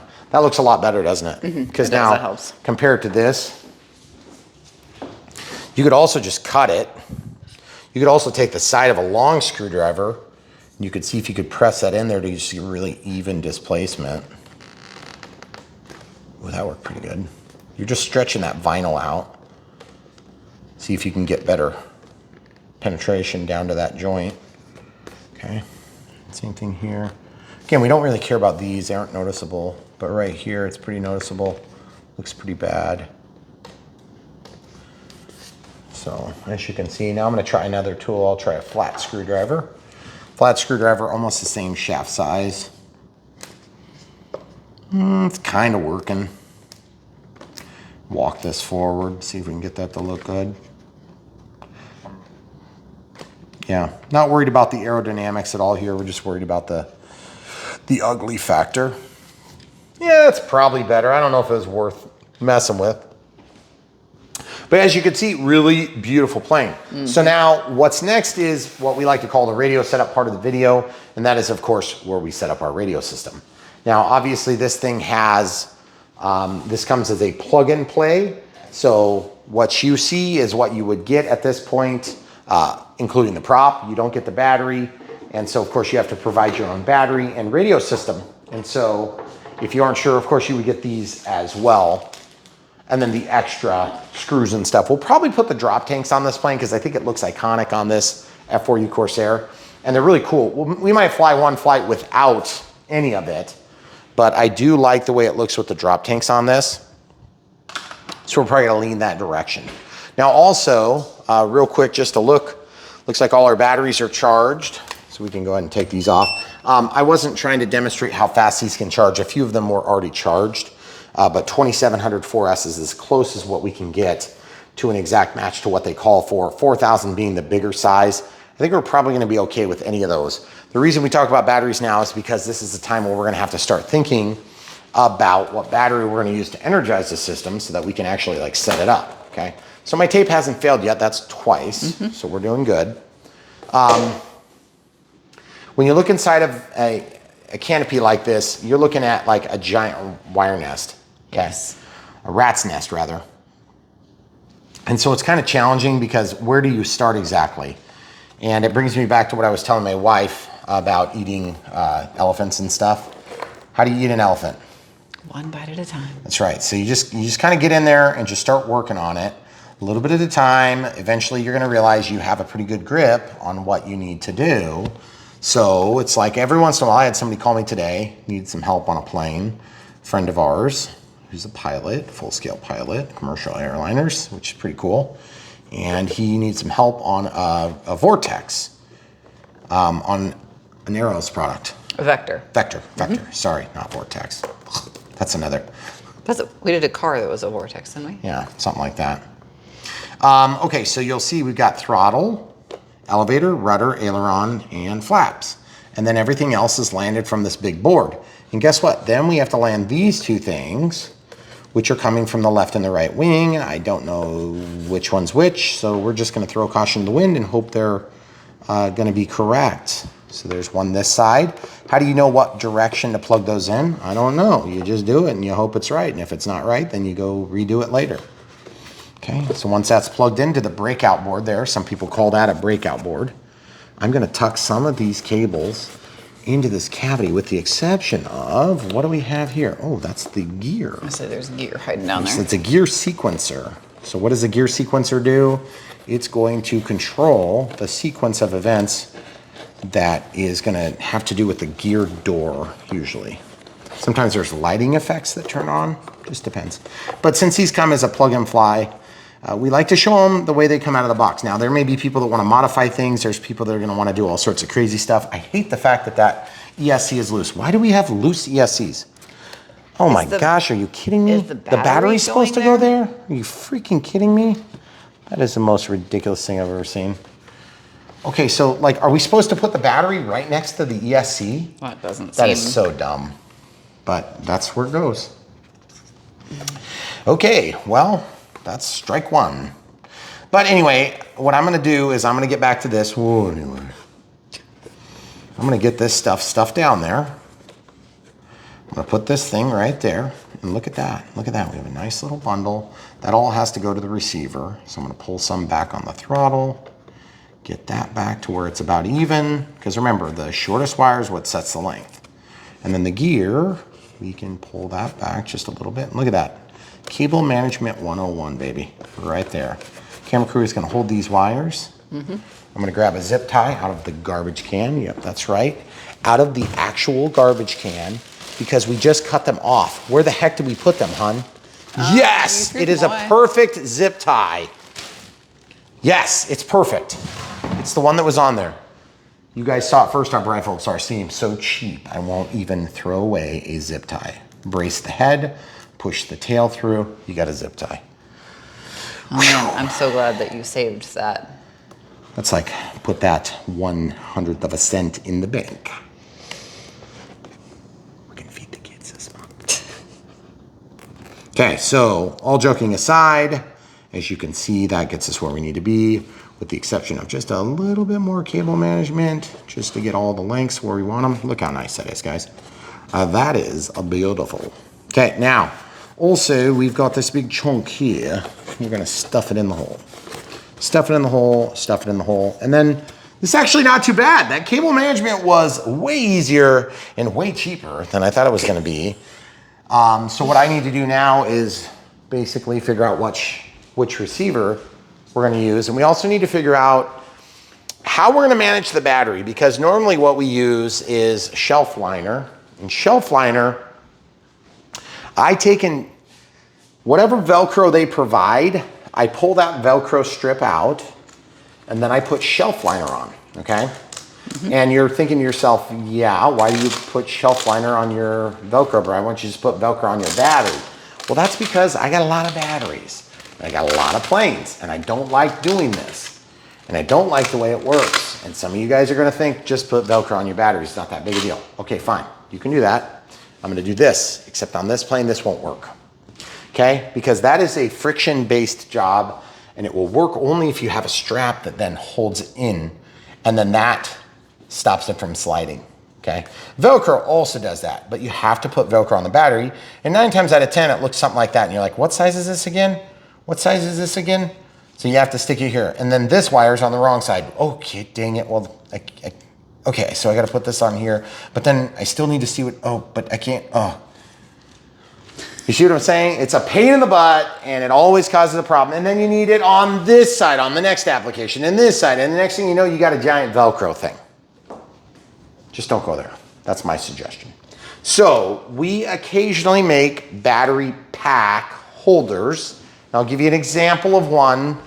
We did one the other day in a plane, and it was a tape all the way around a battery. Did we never take that battery out of that plane? No. Not that one? No, we built one, and it was used for the Sky Cruiser. And it was similar to this, but not the same, because this is a much smaller battery. You can see this little tiny battery has this little strap of tape around it. And so then I can use that with multiple 450 milliamp 30C4S packs. This one would be for, I believe this one's for either the, is it for the, which one is it? The UMX F86. Yes, that's it. Not the Draco. Not the Micro Draco. Not the Micro Draco. So you could do that with tape like this, or you can also make an adapter out of reclaimed Velcro. So in this case, I'm probably gonna go for Velcro just because I can and I have millions of pounds of it.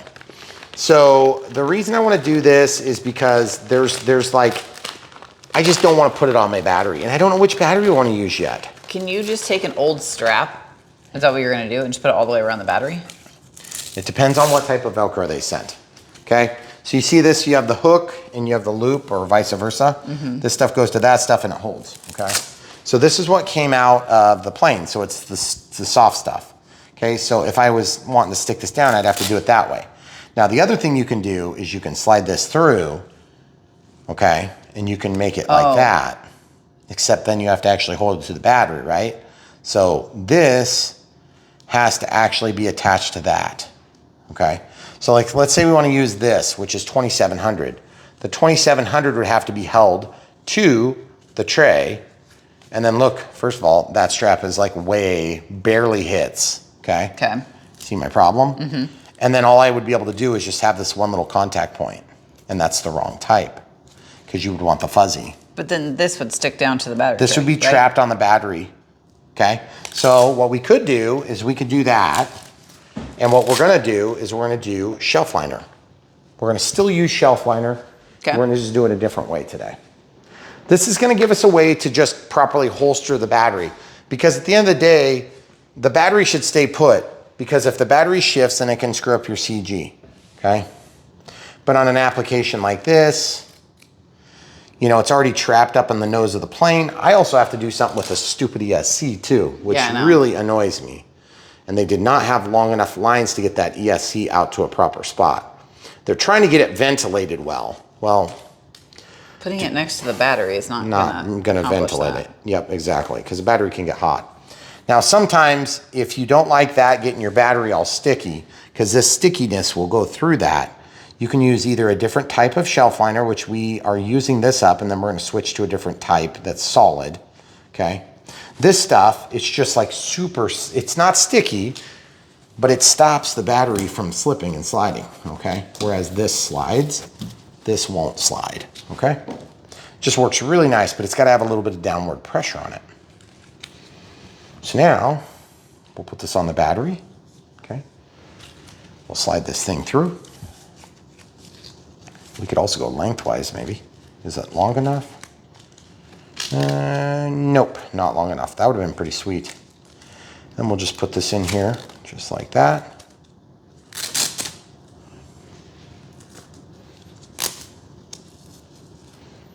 And welcome to the problems, okay, see?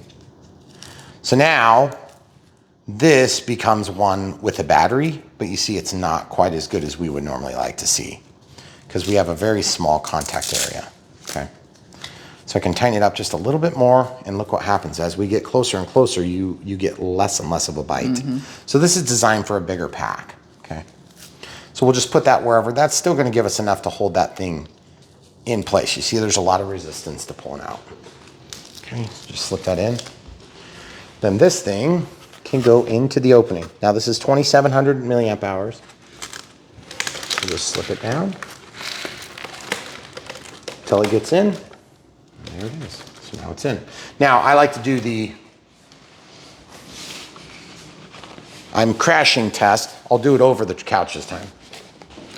If your plane does this motion, it's not normal flight mode. Right. The battery's not. Battery's not your problem anymore. It's the pieces and where to find them. Okay. I guess the ESC gets to live there. Do we need to just glue it or stick it to the top so that it's not in the way? The answer to your question is, I don't know. Okay. But probably. Okay. Probably that thing. Okay, you see what I did with that wire? I just walked it over here to get it out of the way. If it's hard to load a battery in a plane, you're not gonna fly the plane as often, okay? So now we're ready to plug it in. Also, this little bundle, I don't like that. After I did my crash test, it popped out, and I don't like that. I want it to be stuffed somewhere where the sun don't shine. Like there. That worked really good, actually. See that? Oh, and then this too. Are you kidding me? This also can be stuffed where the sun don't shine? Oh my goodness. I'm just like having super victory on this cable management today. When does that happen? Go buy a lotto ticket quick, run. Apparently. Okay, so we're just gonna stuff this in. Now guys, if you're brand new to the channel, you want to help support Brian Phillips RC, best thing you can do is buy planes when you like them from the links. If you don't like this plane, but you like the content and you'd like to see more of it, or maybe you just need a little help on a different plane that's maybe not this plane, you can check out BrianPhillipsRC.com. That's our website.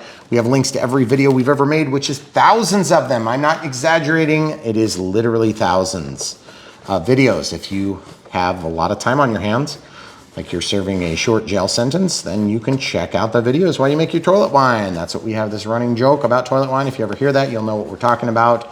Because at the end of the day, here on Brian Phillips RC, we make long format content. We also make short format content as well. We also do short content too, but only because we have to keep the algorithm happy. And the reason we want to make the algorithm happy is so that we can reach more people. And if it weren't for that, we wouldn't care, and we would just keep doing only long format content. So if you see us doing shorts, don't worry, we're not going anywhere. We're just gonna make short format content out of our long format content. And if you're coming from short format content to Brian Phillips RC, welcome. We are like the exact opposite of what you thought you were gonna get. So that being said, every time I watch shorts and I say, hey, that guy looks like he knows what he's talking about, fixing that toilet or fixing that washing machine or installing you know, an alternator in his truck or whatever it happens to be, and I go to their long format content, there's nothing there. You're gonna find a little bit more here, like enough to spend 3 or 4 weeks watching, and you would still not be done. No, not even close. So, all right, we've got everything ready. Look how much better this, I'm actually pretty proud of this. This is pretty awesome. Look how much nicer this looks. Yeah. I almost think it's time for some toothpick action because this looks so good. I almost feel like this needs to go up and over and back under. So cable management is one of those things where it's like, you don't care if it's just a bundle, you're not gonna probably wanna make it perfect, but this one's just pretty close to looking perfect. So I'm just gonna keep going until it looks pretty dang good. It looks pretty dang good. And I'm probably gonna put the receiver somewhere back here, I'm guessing. That's what I was thinking. And that way, if we need to, we can do. Now, if you really wanna get that stuff so it stays there, I'm gonna show you another trick of the day from the aspect of cable management. What you can do is you can use toothpicks. Toothpicks, just run-of-the-mill toothpicks. Toothpicks are easy, they're cheap, they're effective. And I like to use, to install these, forceps. Forceps, hemostats, okay? I like the bent tips. I use them a lot more than the straight tips, but I'll have both just for this example. Okay. If you're ever looking for supplies and you can't find them, just check out brianphillipsrc.com. We have a supplies page, brianphillipsrc.com/supplies. If you're into typing things. Okay. So there. That's clamped on. Right. I just got these at my local hardware store. If you don't buy them from us, no big deal. We don't care. We just want you guys to have a good experience. But at the end of the day, if you want to support us financially, that's one way you can do it. Really easy way to. Okay, so I push that in. I go in deep and then I pull it back. I'm going to take and grab this and push it forward just a little bit and then go in. Look at that. Now you've got a tab that will live in infamy. Okay. Now the other thing is this ESC wire over here is going to grow to be very annoying if it's allowed to live by its own devices. So I'm going to push it in right there, right next to the wire, and we're going to do the exact same thing. The only difference is I'm upside down backward and pushing from the other side, so it's a little harder to do. All the way in and then back, push it in the other way, walk it into the foam. And I know you guys can't see, but guess what? I get to see first, and then you guys can see how it turns out. It didn't turn out good yet because I haven't finished. Camera crew, are you able to see what you need to see? Yeah, a little bit. Now remember, you can only do this where you have enough material. This is super thick here, so it should be no problem. But then what that's going to do is that's going to help hold things in place where you want them to be, and then you don't have a bunch of stuff dangling and hanging everywhere. So same thing. The thing that's nice about this is you can come in at weird angles like this, you see? And then you can just trap the cables right where you want them, and there's no compromise, okay? Pretty awesome, right? Look at that, cables managed. That was painless. Just think how much less painful this build has been than the significantly less complicated, or should have been significantly less complicated Sky Cruiser. We're gonna have about 30 minutes left. 30? Yeah. Okay, well then we're gonna get this done in less than that. All right, so the next move is radio actually needs to get installed. And you're like, well, you did all that cable management, you figured out a battery. Now you're telling me we gotta still install a radio? You're darn right we do. Let's talk about control surfaces. We have an elevator, we have a rudder, in no particular order. We have two ailerons that are sharing a channel, or you can split them, but I'm gonna just share them, okay? Then we have flaps. Again, you can separate them, but we're gonna share them. That's 4 channels. Then we're gonna have throttle, that's 5 channels. Then we're gonna have retracts, that's 6. But guess what? Because we're gonna have a stabilizer, that means we need a 7th. But we're only pluggable on 6 channels with the 6-channel receiver, so I don't wanna go up to an 8 channel. So what am I gonna do?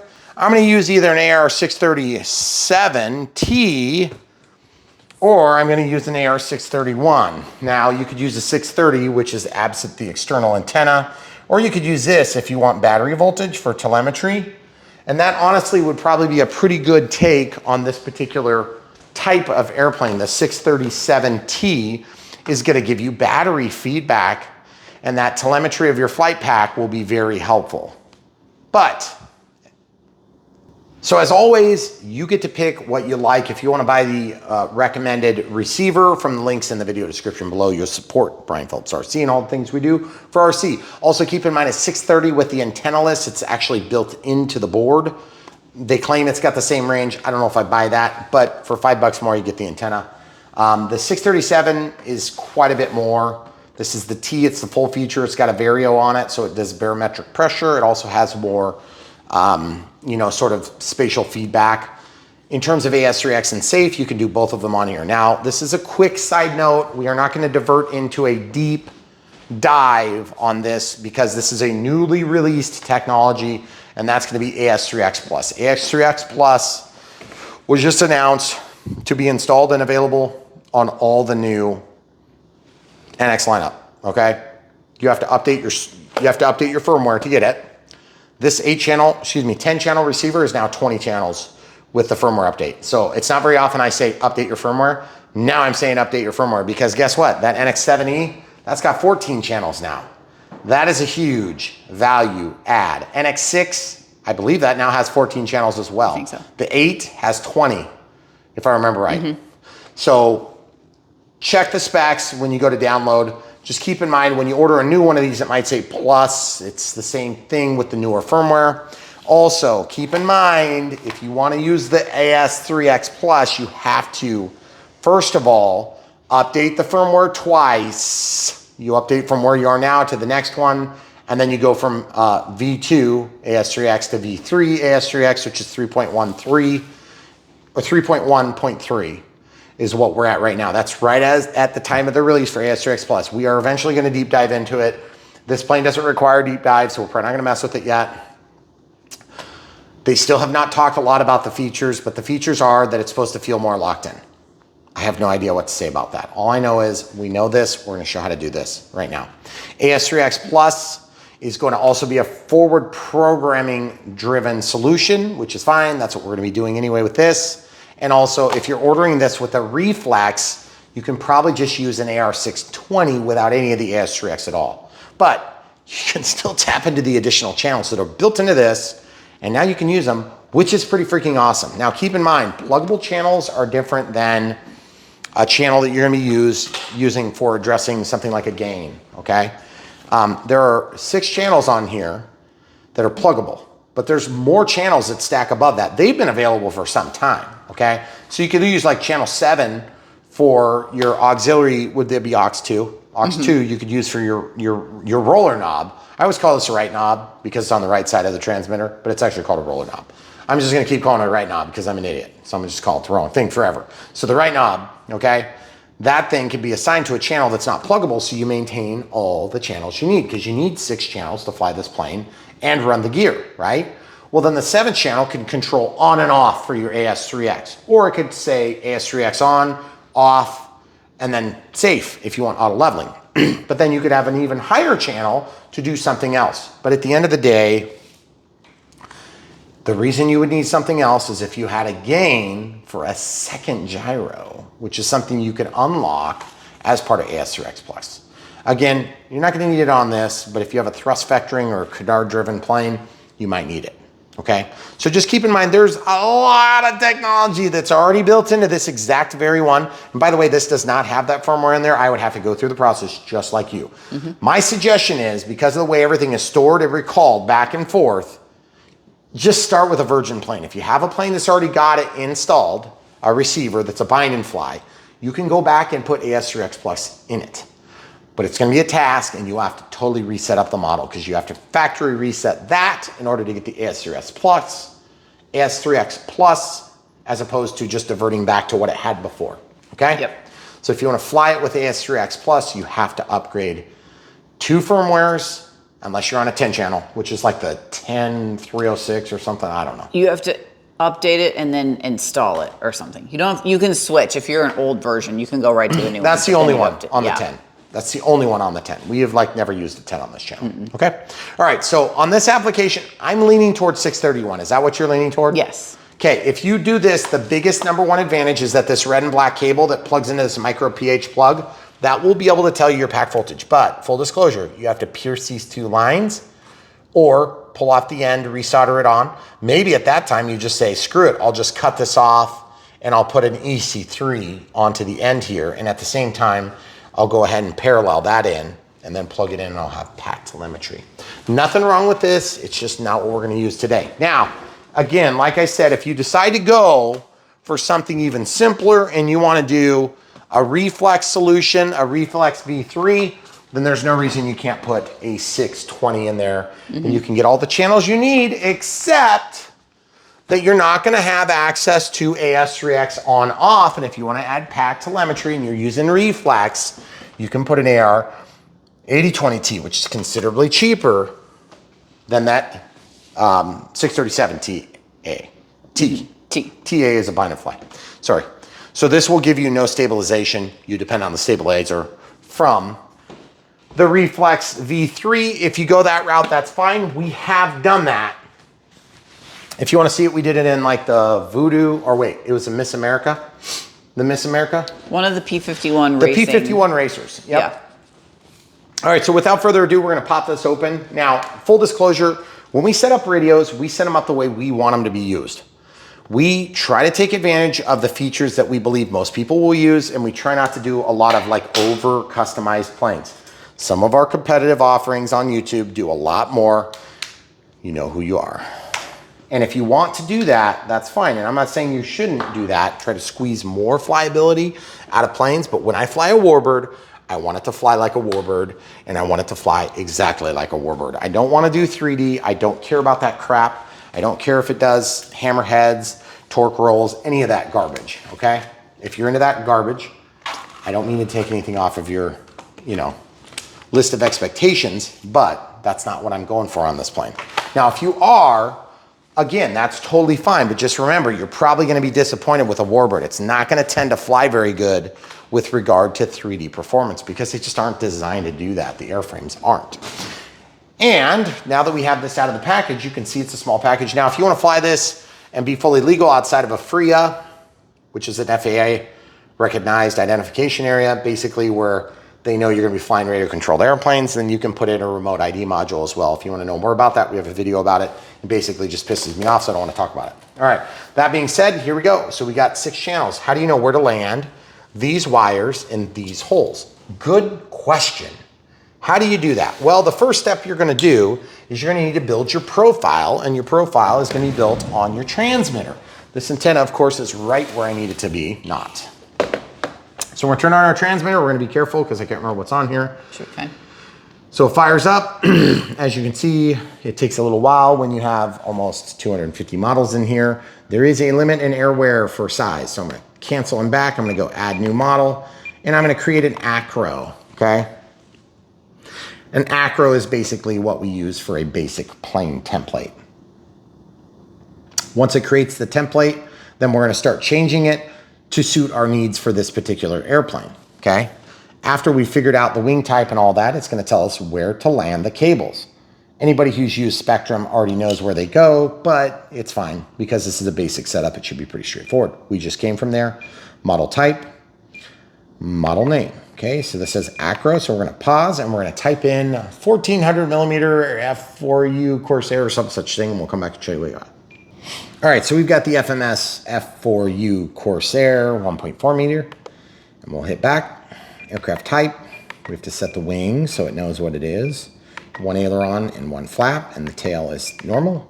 We do have an F4U Corsair and the standard image file. Of course, those can be changed now. I just have never done it. Okay, there it is. So we'll use that. F mode setup, I'm gonna set up switch D to the flight mode. There's 3 modes of them. Then I'm gonna set up the spoken flight modes. Okay, so this one is going to be cancel, cancel. This one's gonna be AS3X on, because that's where I like it to be.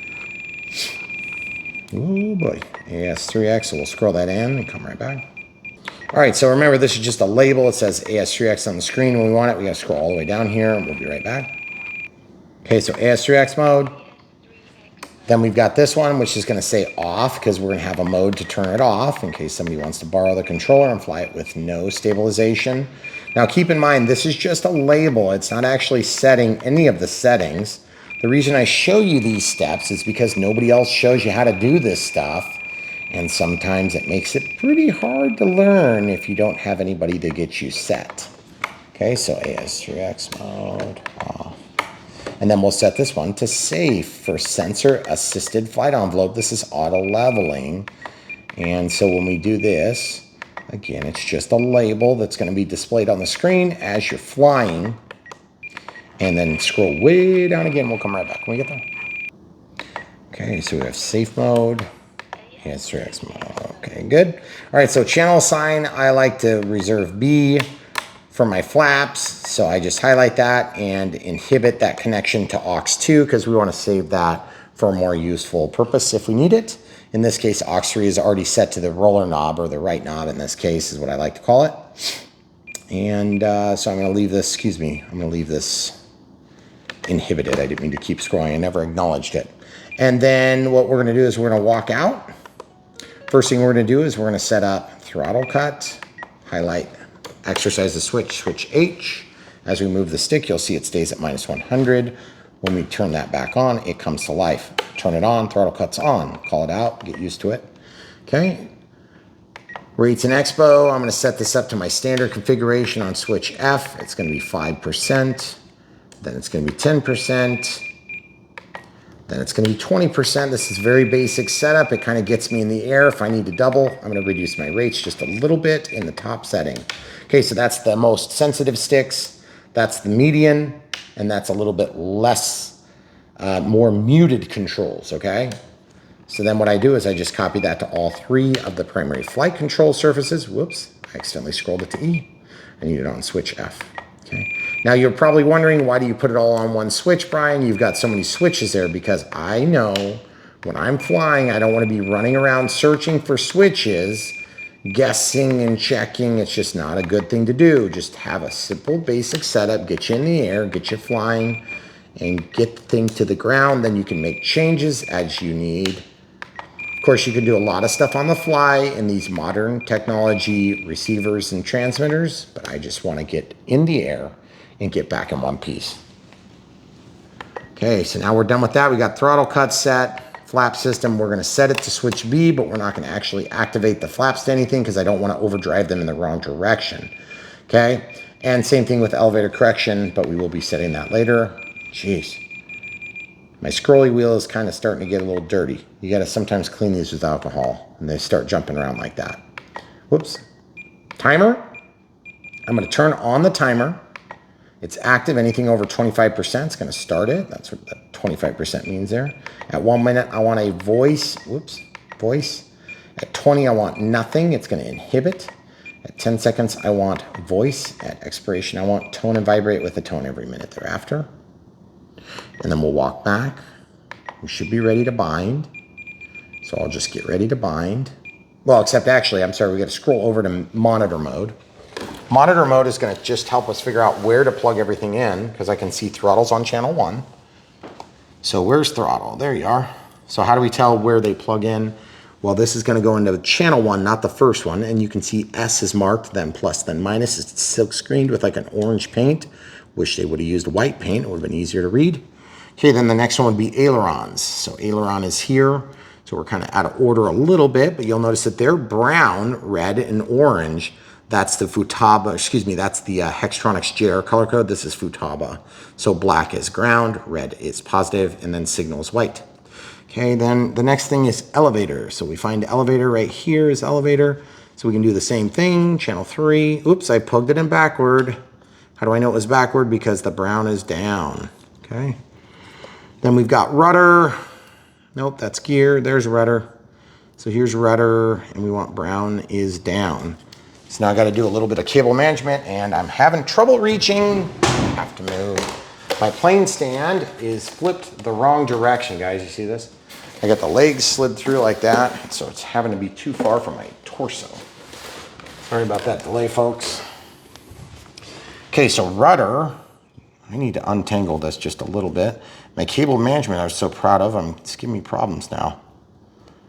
So I know these two are gonna come out under, so I'll just pull those both through. You could also cut that zip tie if you're really having problems. Flaps is on the next one right after that. Mm-hmm. Okay, so what is? Well, no, you're on rudder. So gear. Rudder's plugged in, then gear.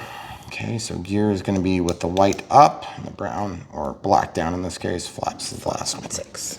Okay, so as you guys can see, that was a relatively easy process. Now we have to mount this somewhere so that we can have this thing spatially aware.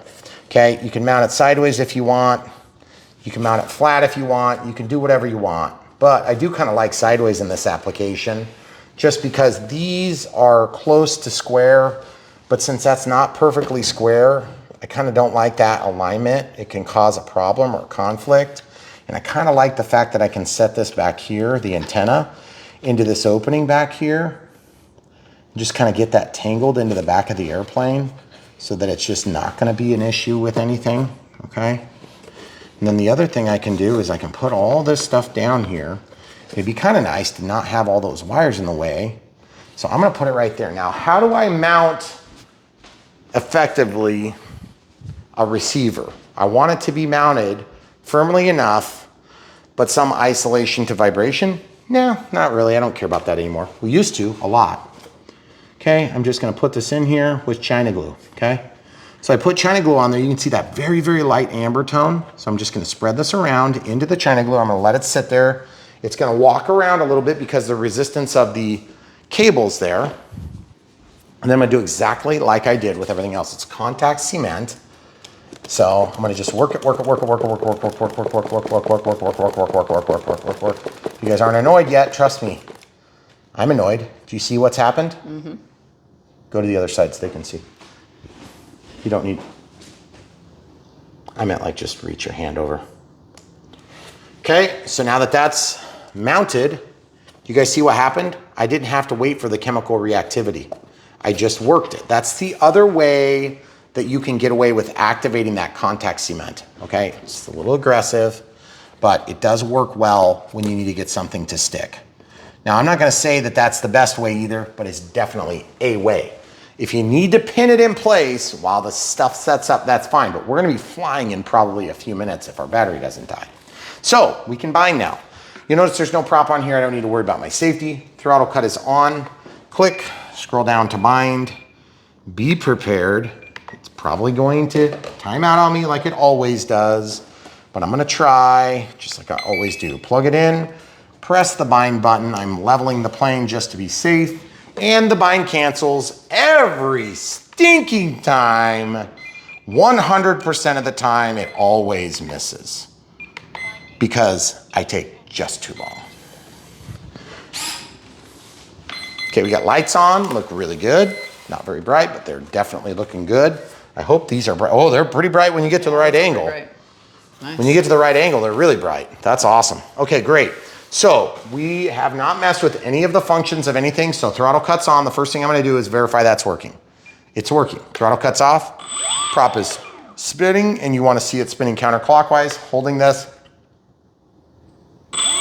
Spinning counterclockwise. That's what we want. Throttle cuts on. Now, elevator is not hooked up, rudder's not hooked up, ailerons are not hooked up, and rudder is not hooked up. So none of that matters. Gear, on the other hand, might. So I'm gonna go ahead and just take this wire. We're bound, so I can lay that down gently. Just kind of spin that around a little bit. We're also gonna use a voltage alarm at some point. So the Predator ESC, excuse me, not the Predator ESC, but the Predator voltage alarm that you can buy when you're ordering from FMS is right here. Plus and minus. So plug it in. You can press this little button and set it to whatever you want it to alarm at. So any of the cells that go to 3.3 or below are gonna set off the alarm. Okay, where's the canopy? The canopy's over here. Eventually we're gonna have to put on the ordnance and the actual prop. But for now, what we're gonna do is we're just gonna get this thing ready to fly as much as possible. Now I'm having trouble getting that on because of the battery, but I think it's okay. It's gonna hold the battery in because it cannot come out now. Right. But that doesn't mean it can't resist these magnets and just pop them free. Okay, so don't make any bets on that stuff holding. So what we talked about earlier would still be a good idea. Okay, watching the antennas, we're between the antennas, we should be okay, right? Yep, yes, we're good. sir. Now gear, I'm gonna cycle the gear. Oh yeah, so sweet. 90-degree rotation, rock hard tires. These, are they gonna close? They're not. These are not actually spring loaded, are they? Nope, they're just simulated. They're just an oleo that's simulated, okay? Now the gear door is still open. I'm gonna cycle the gear, pulling them up. That is so cool. You wanna give them another shot? And then the gear doors close from here. Oh, so sweet.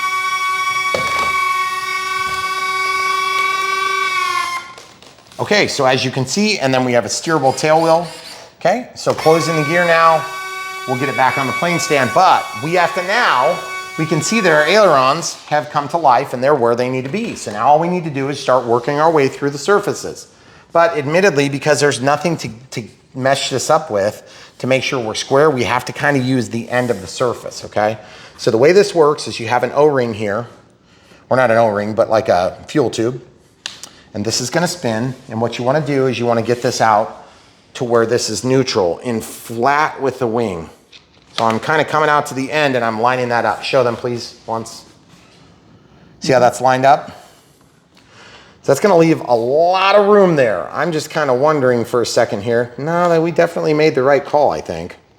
Okay, so 1, 2, 3, 4, 5, 6, 7, 8, 9, 10, 11, 12 half turns, and I'm like out of throw. I don't think that's gonna reach, hon. Doesn't look like it. Doesn't look like it. I wonder if we're gonna have to try to trade these out. Okay, so that's in the last one. I can probably make that work, but then this one here, that one should reach now. So I must have guessed wrong, okay? So that gets me pretty dang close, but I'm still not quite there. So I have to grab this and spin it out. There's 1, 2, 3 half turns.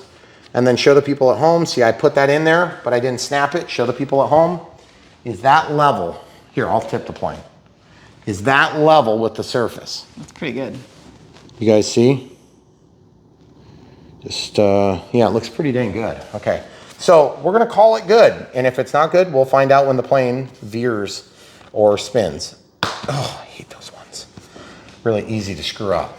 Okay, now, this needs to be pushed tight in the landing mode, okay? But we don't know how this is configured yet, okay? Because remember, flaps are gonna be 3 positions.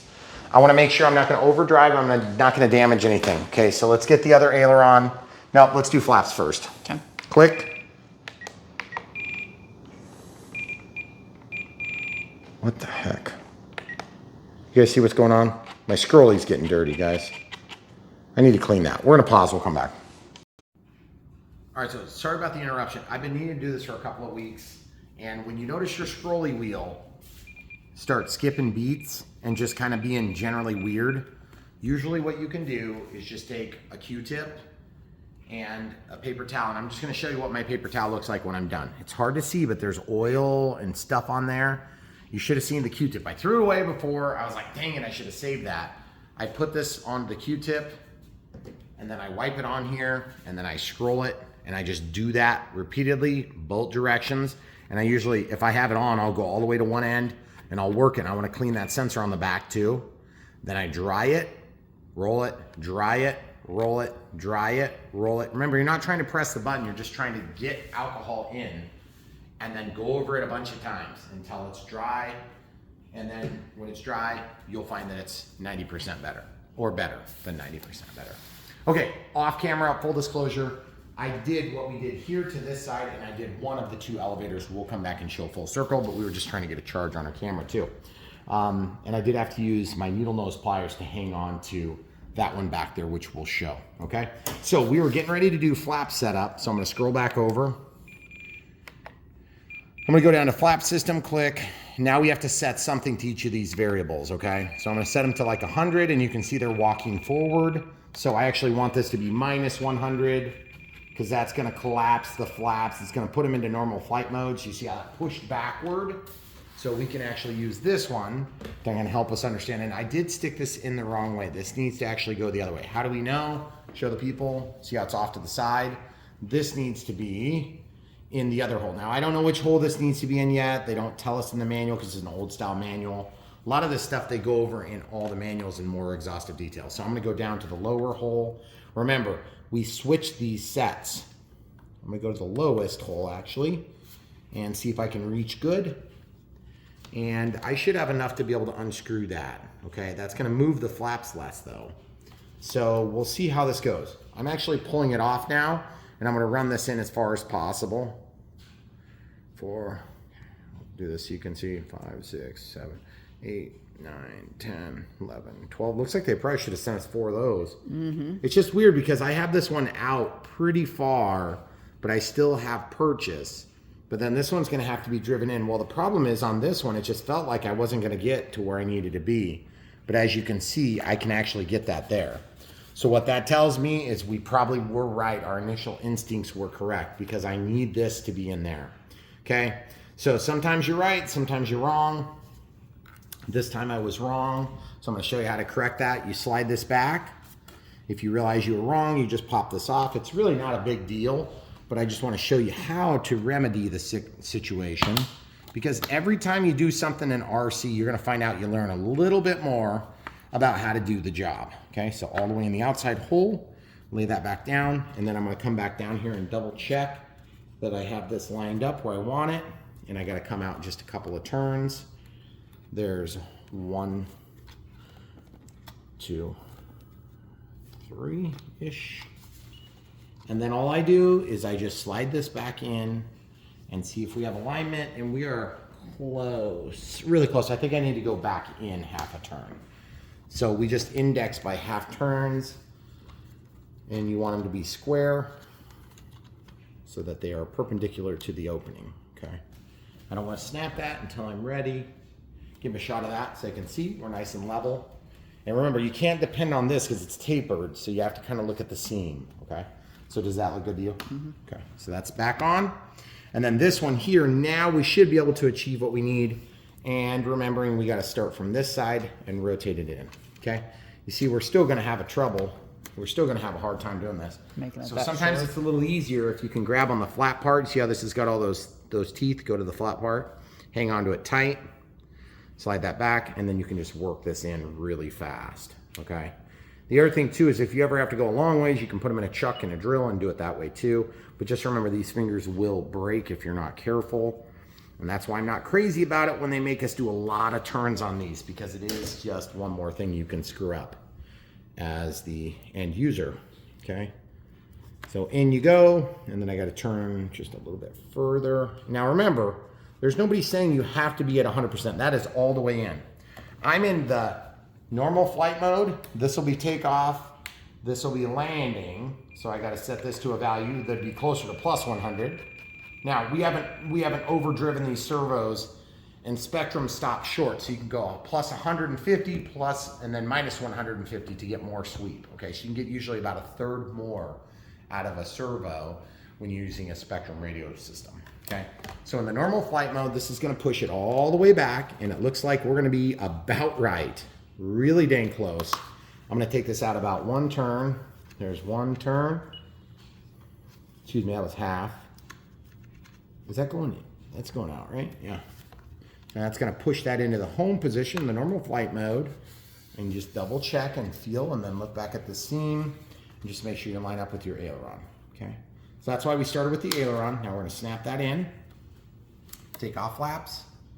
Now landing flaps. Beautiful barn door flaps. And we haven't really done much of anything, but let's see if, let's say you wanted more deflection than that. We have a little bit of room in the pocket. So I'm gonna walk out, I'll screw up the servo setup, travel, and then I'll scroll down to flaps. You see how it's highlighted that field? If I was in the other position, it would highlight that field, or if I was in the middle, it would highlight both fields. But in this case, I just wanna modify this. So I'm gonna highlight that, and then I'm gonna scroll it up. That's probably not okay. I'm gonna go to like 110%.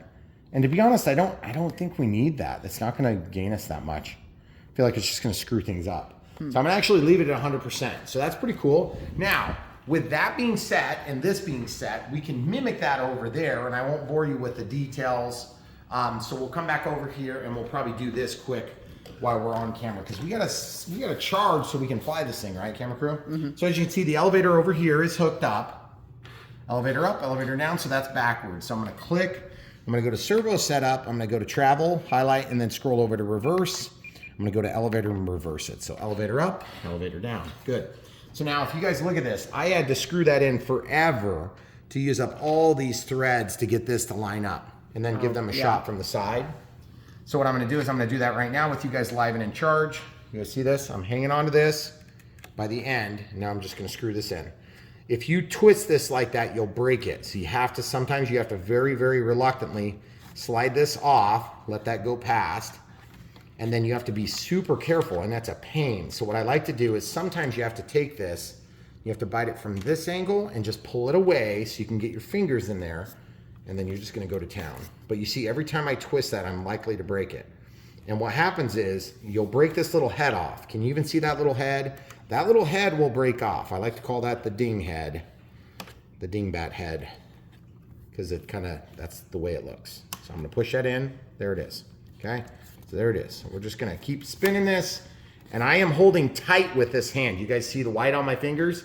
That's because if you don't, it's gonna try to unscrew from the front where it's hooked up to the servo. Now, sometimes when they're this far off, I'll go up and change the spline position, or I'll adjust by undoing. In this case, I think they have like a set screw, but you have to do both together that way if you're doing that. Well, you wouldn't have to, I guess, but that's the way most people would. Okay, so holding really tight, and you can see I'm almost out of threads. So I'm pretty much going like all the way in, okay? So I'm all the way in, and let's see, where am I gonna be? That elevator is deployed up. So what that tells me is I'm gonna try to get a little bit more. I need probably 2 or 3 more turns at least, right? 1, 2, 3, 4. Problem is eventually you run out of threads, and then guess what you'll do? You'll strip this out. Or you won't have any purchase on the threads, and it'll be allowed to slide in and out, which is not okay. Okay, so we're just gonna see how we look. Remember I talked about this earlier. That looks pretty dang good, don't you think? Does this look pretty dang good? Compare and They contrast. look pretty even. I think so too.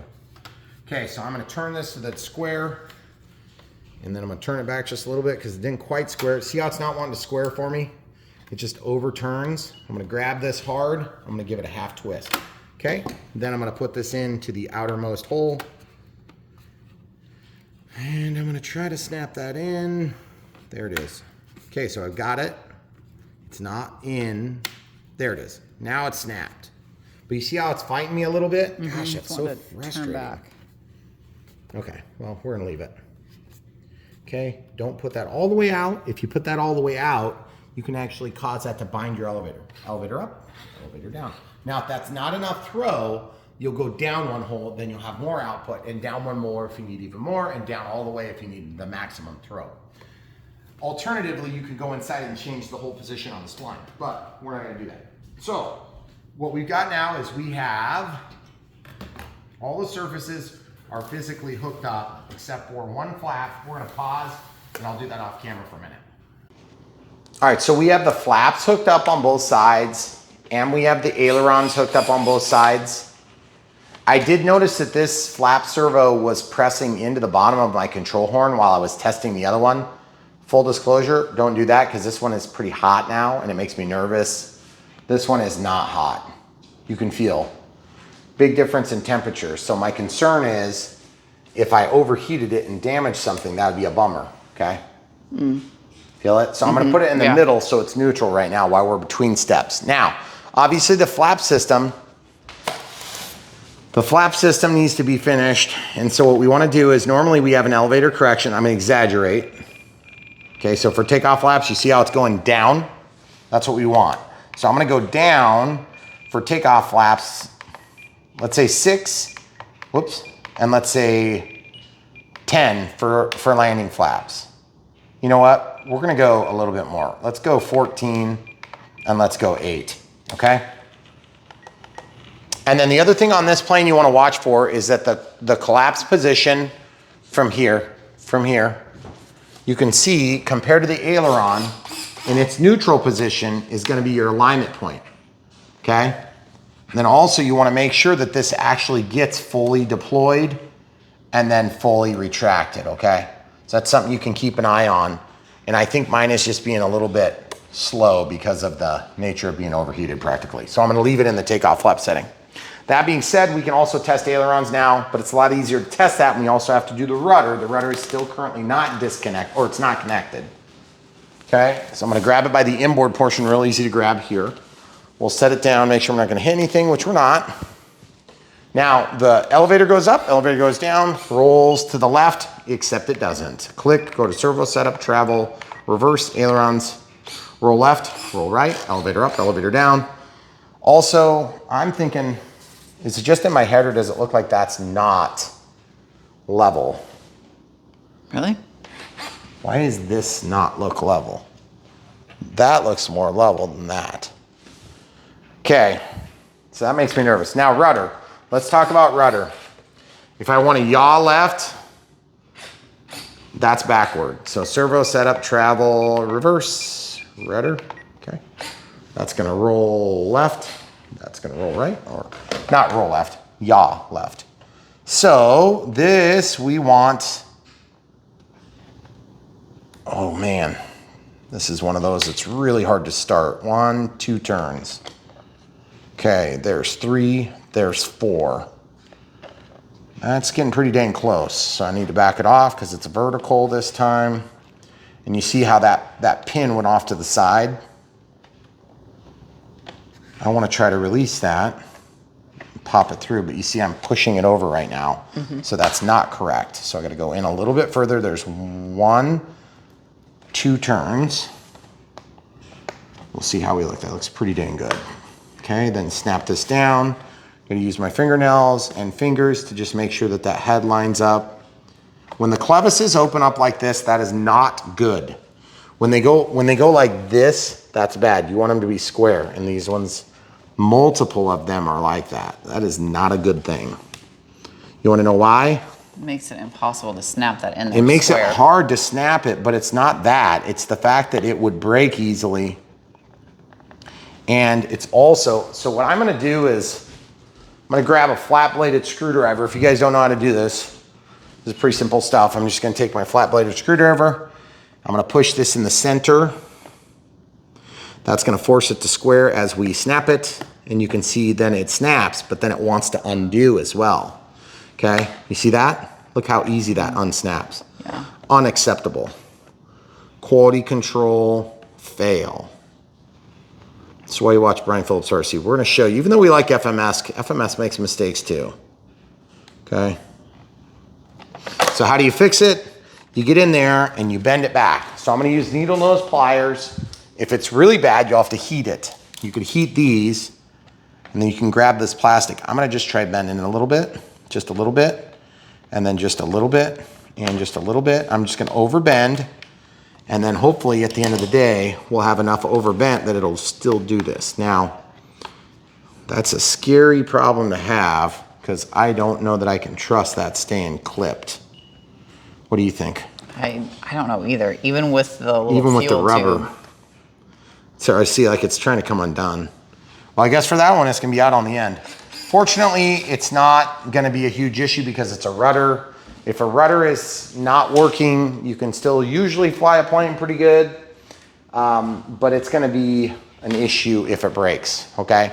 So if yours is really bad, pay special attention, okay? Elevator up, elevator down. I need to make a mechanical adjustment. Those elevators are not good. Oh, I'm in takeoff flaps. Oh, because you're trying to keep that servo neutral. Yep. Is that better now? It looks better. It's not perfect, but it looks better. Because that will droop when we go in. And then I don't know if I mentioned this out loud, but I did in Flap Systems set up a 2-second deployment speed, okay? All right, so basically right now we've got elevator up, elevator down, roll left, roll right, yaw left, yaw right, which that doesn't look like enough rudder authority either, hon. I think I'm gonna go a little bigger on that. Okay. Yeah, I wanna go a little bit more rudder just because I don't even know if it's gonna be necessary, but it doesn't seem like it's moving very much. It's just based on guesswork, to be honest. Guesswork and preference. Let's see how much that is. I bet it's a ton. Yeah. Well, Let's see. Yaw left, yaw right. I don't know.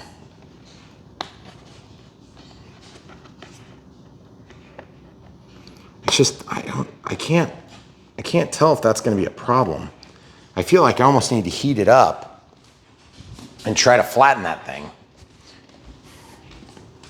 What do you suppose we could use, a lighter to heat this up without damaging it? maybe. What if I were to just heat this up and come in here and grab it? That might be better. It's not going to be quite so. I'm just gonna bend it. I'm just gonna try to bend it. You guys see what I'm doing? Looks terrible. It does. You guys see that? And then I'm gonna come up here and I'm gonna bend the other one the other way. I don't know, can they even see from the angle you're filming from? It's sometimes I can't tell. And it just seems like, how can they even see what I'm doing?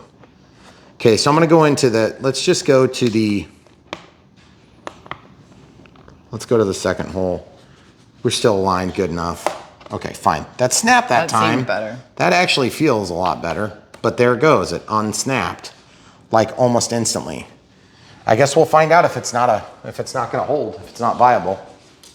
Okay, so rudder, it's going in the correct direction. Steerable tail wheel, we didn't have to hook that up, it's already done.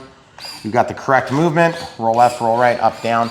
Take off flaps, landing flaps, and gear. Beautiful. Okay, so we got the gear on. Now, the other thing is normally we would have the gear down with the switch down, so we didn't have to flip that. And we do have to get the prop on. So we'll go ahead and get the prop on so I don't forget during our rest of our setup. Okay, throttle cut's on and it's been tested. I'm gonna clear my timers at 43 minutes. Guys, we were paused for a good chunk of that, by the way. Full disclosure. So we'll take off the spinner.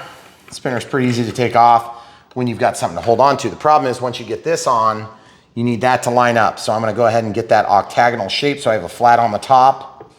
And not that there's anything magical about that particular position, but then I can also pull off my canopy now. I can reach in here. I can hold the bulkhead on the backside and just use that. There it goes. Now it's on. Now this is where you want to treat it like a dangerous plane. We've already tested it so we can trust the plane, but if you were just building it at the beginning with this on here. Okay, so that's tight. Now I'm going to go ahead and put my canopy back on. Okay, so we got that installed. Now my next thing is, stay right there. Throttle cuts on. I'm gonna test it. Throttle cuts off. I'm just finding a good place to hang onto the plane. Throttle cuts off. Throttle cuts on and tested. That is a powerful prop. You would not want to get cut with that. Okay, so that all being said, we're ready to do first time setup for AS3X and safe. I like to do this with the plane pointed away from me. And the reason I do that is because I think it's easier to visualize all the different settings. Now you'll also notice that I'm on a plane stand and I'm still on a plane stand, but I don't even know if we're gonna have it level as such. You need it level so that you can set it up properly, okay? So I think I'm gonna just take it off the plane stand. Camera crew, if you can grab that and just pull it out of the way. And just put it on its wheels. And once it's on the wheels, I will grab, you know, like a couple of pillows from the couch or whatever. And I like to get this thing up into a more flying angle. And sometimes the pillows don't always do the trick, but they usually do because you can kind of move them around. Just don't break antennas off. And there's nothing magical at this point just quite yet, but I like doing that as a check and balance in my system setup. Because the first time that you actually level the plane, you're leveling it to indicate where the transmitter is mounted, okay? So I'm gonna clear the timer. Also, we never did set the timer to anything other than 5 minutes, but we'll mention that now. I'm gonna leave it at 5 minutes, going into forward programming for the first time setup. We did all that crap. Set the model level, press continue. Now we're gonna set it on its nose, which this is just so it can help calculate where the receiver is mounted. So I'm just gonna lay it on its nose. It's easy on this one. I'm gonna click continue and it tells us the way it's situated. But the next time that's critical, so I gotta make sure I've got it pretty level. Remember, this is the way this is gonna fly in AS3X, in safe rather, not AS3X. And so you wanna have that level and true with the horizon, okay? So that is the way that receiver was. You can also scroll it in, okay? The gain channel select, we're gonna use aux 3. So we'll just click and scroll that in. aux 3, right knob. Then we're gonna apply, throttle cut is on. One dance means AS3X is active. This is where you wanna secure the plane in case the prop would start. We've only had that happen on like 1 or 2 planes, and it had to do with when they used to make us put -130 for throttle cut, which I don't know why we ever did that on electric planes. There was a couple of weird planes like the V1200 where we had to do that. By the way, my rudder's not square. Come show the people. See this? If that ever happens, move it and make sure it's not just a servo. This is not lined up. I'm gonna fix it right now. Slide this back, pretty annoying. I gotta pull it in probably a full turn. Sometimes that happens, and sometimes it happens because I made a mistake. Sometimes it happens because there is a genuine problem with the servo. I don't think there's a problem with the servo. Okay, so there's 2 turns. It's probably gonna get us about where we wanna be. 2 half turns, I should say. Second hole in, or did we go to the 3rd hole in? No, you're at the 2nd hole in. Now you're a little too far the other way. Am I? Yep. Almost exactly. Yep, you're right. Okay, so I'm gonna undo that. Pull it back half again. Sometimes it's a little guess and check. And if you're too good for guess and check, that does go a lot better.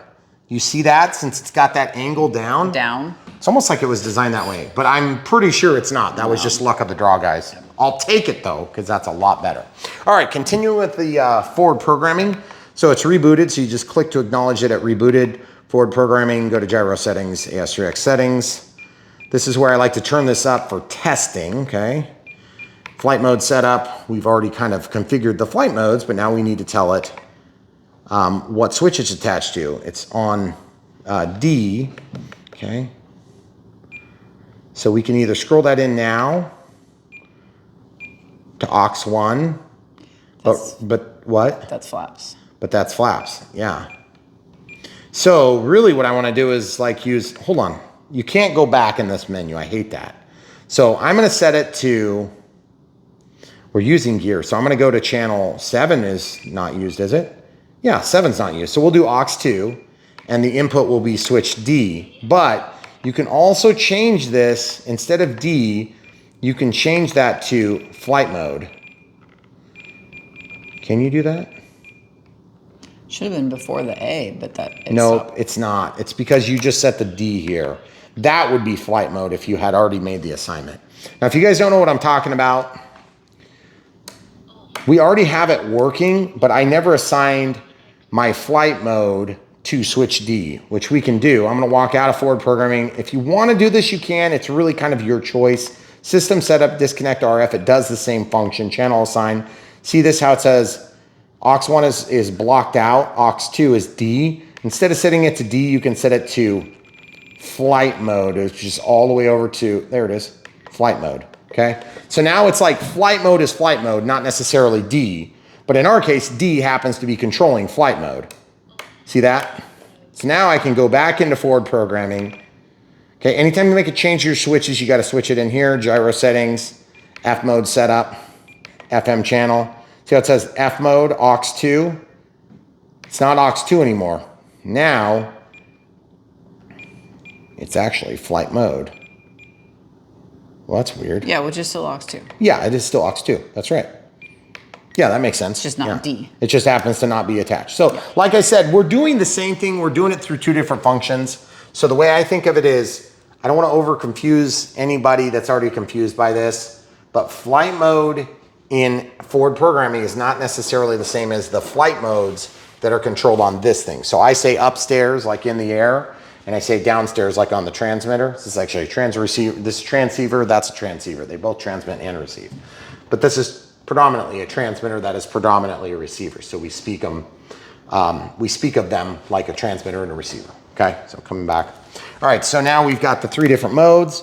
I want AS3X active here, I want it off here, and I want on here, because in safe I want AS3X and safe. In off, I want off, and then I want AS3X. Okay, so we've set that. Now we can go to first time safe setup. This is where it needs to be level, okay? We've already done the flight mode channel, but we'll go in here to verify it sets. It did. This is the one we're configuring. I'm gonna hit continue. It's in flight mode 3. Now, level the model and capture attitude. See how it says pitch 3? I almost always don't trust it the first thing, but there is evidently a bit of a pitch, and you're gonna notice that because this is a tail dragger. I think it needs a little more, actually. I think this needs to be just a little bit higher. What do you think? Maybe just a little bit. It's hard to tell on the ground. That's probably up a little bit. That's about right, huh? That's probably up a little bit more. Okay, so let's go level, model, and capture. Whoops. Sorry, guys.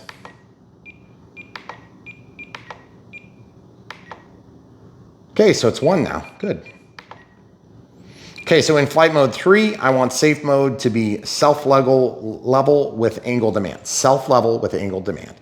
And then I'm gonna limit the angles to 60 degrees because I like having more pitch authority.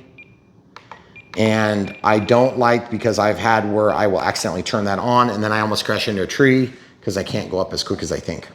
Now, in this mode, I want it off. This is irrelevant now. And in this mode, it's off. These are irrelevant now. And then I can apply that change Doesn't matter what switch condition is, but I'm gonna hit apply. Now it's gonna reboot. This is where you would secure the plane just in case something went wrong. 2 dances. Okay? So now that's rebooted. You can come out of the menu. We can throttle cut, verify the direction of travel first. Elevator up, elevator down. Roll left, roll right. Yaw left, yaw right. You'll notice I don't have as much throw, so sticks down and over. Off. AS3X, they move. This is your limited bank angles going into play, okay? All right? So now in regular AS3X mode, nothing. Why? Gain knob all the way up. Why nothing? Because we haven't given throttle. So I'm away from my pillows, throttle cuts off, giving a little bit of throttle. Holy crap, that's powerful. Throttle cuts back on. Now, it's working. See the rudder? That's AS3X, watch. Off. Same movement, on. That should go that way when I move it that way. Yep, it's resisting. Yep, it's resisting. Watch this, that should go up when I lift it up quickly. Up, down. It's a little harder to see, but I can see it. If you can't see, feel it. You can feel it with your hand, really easy. Then ailerons, throttle cut is on. Aileron up, aileron down. Aileron up, aileron down. Also aileron up, aileron down. Now, you have to look at both, okay? If something's wrong, you wanna know it now, okay? Rudder, rudder, elevator up, elevator down. Aileron up, aileron down. I usually do it 3 or 4 times. You've seen it, okay? If you can't see, I'm gonna show you one more view. Okay, in 4X mode, it's easy to see. Oh crap, this is kind of hard to hold. Here, let me take it for a second. No, I'll do it. Okay. So rudder, excuse me, aileron up, aileron down, aileron up. Okay, now elevator down, elevator up, elevator down, rudder, rudder, okay? And then aileron up, aileron down, okay? That's what you have to do.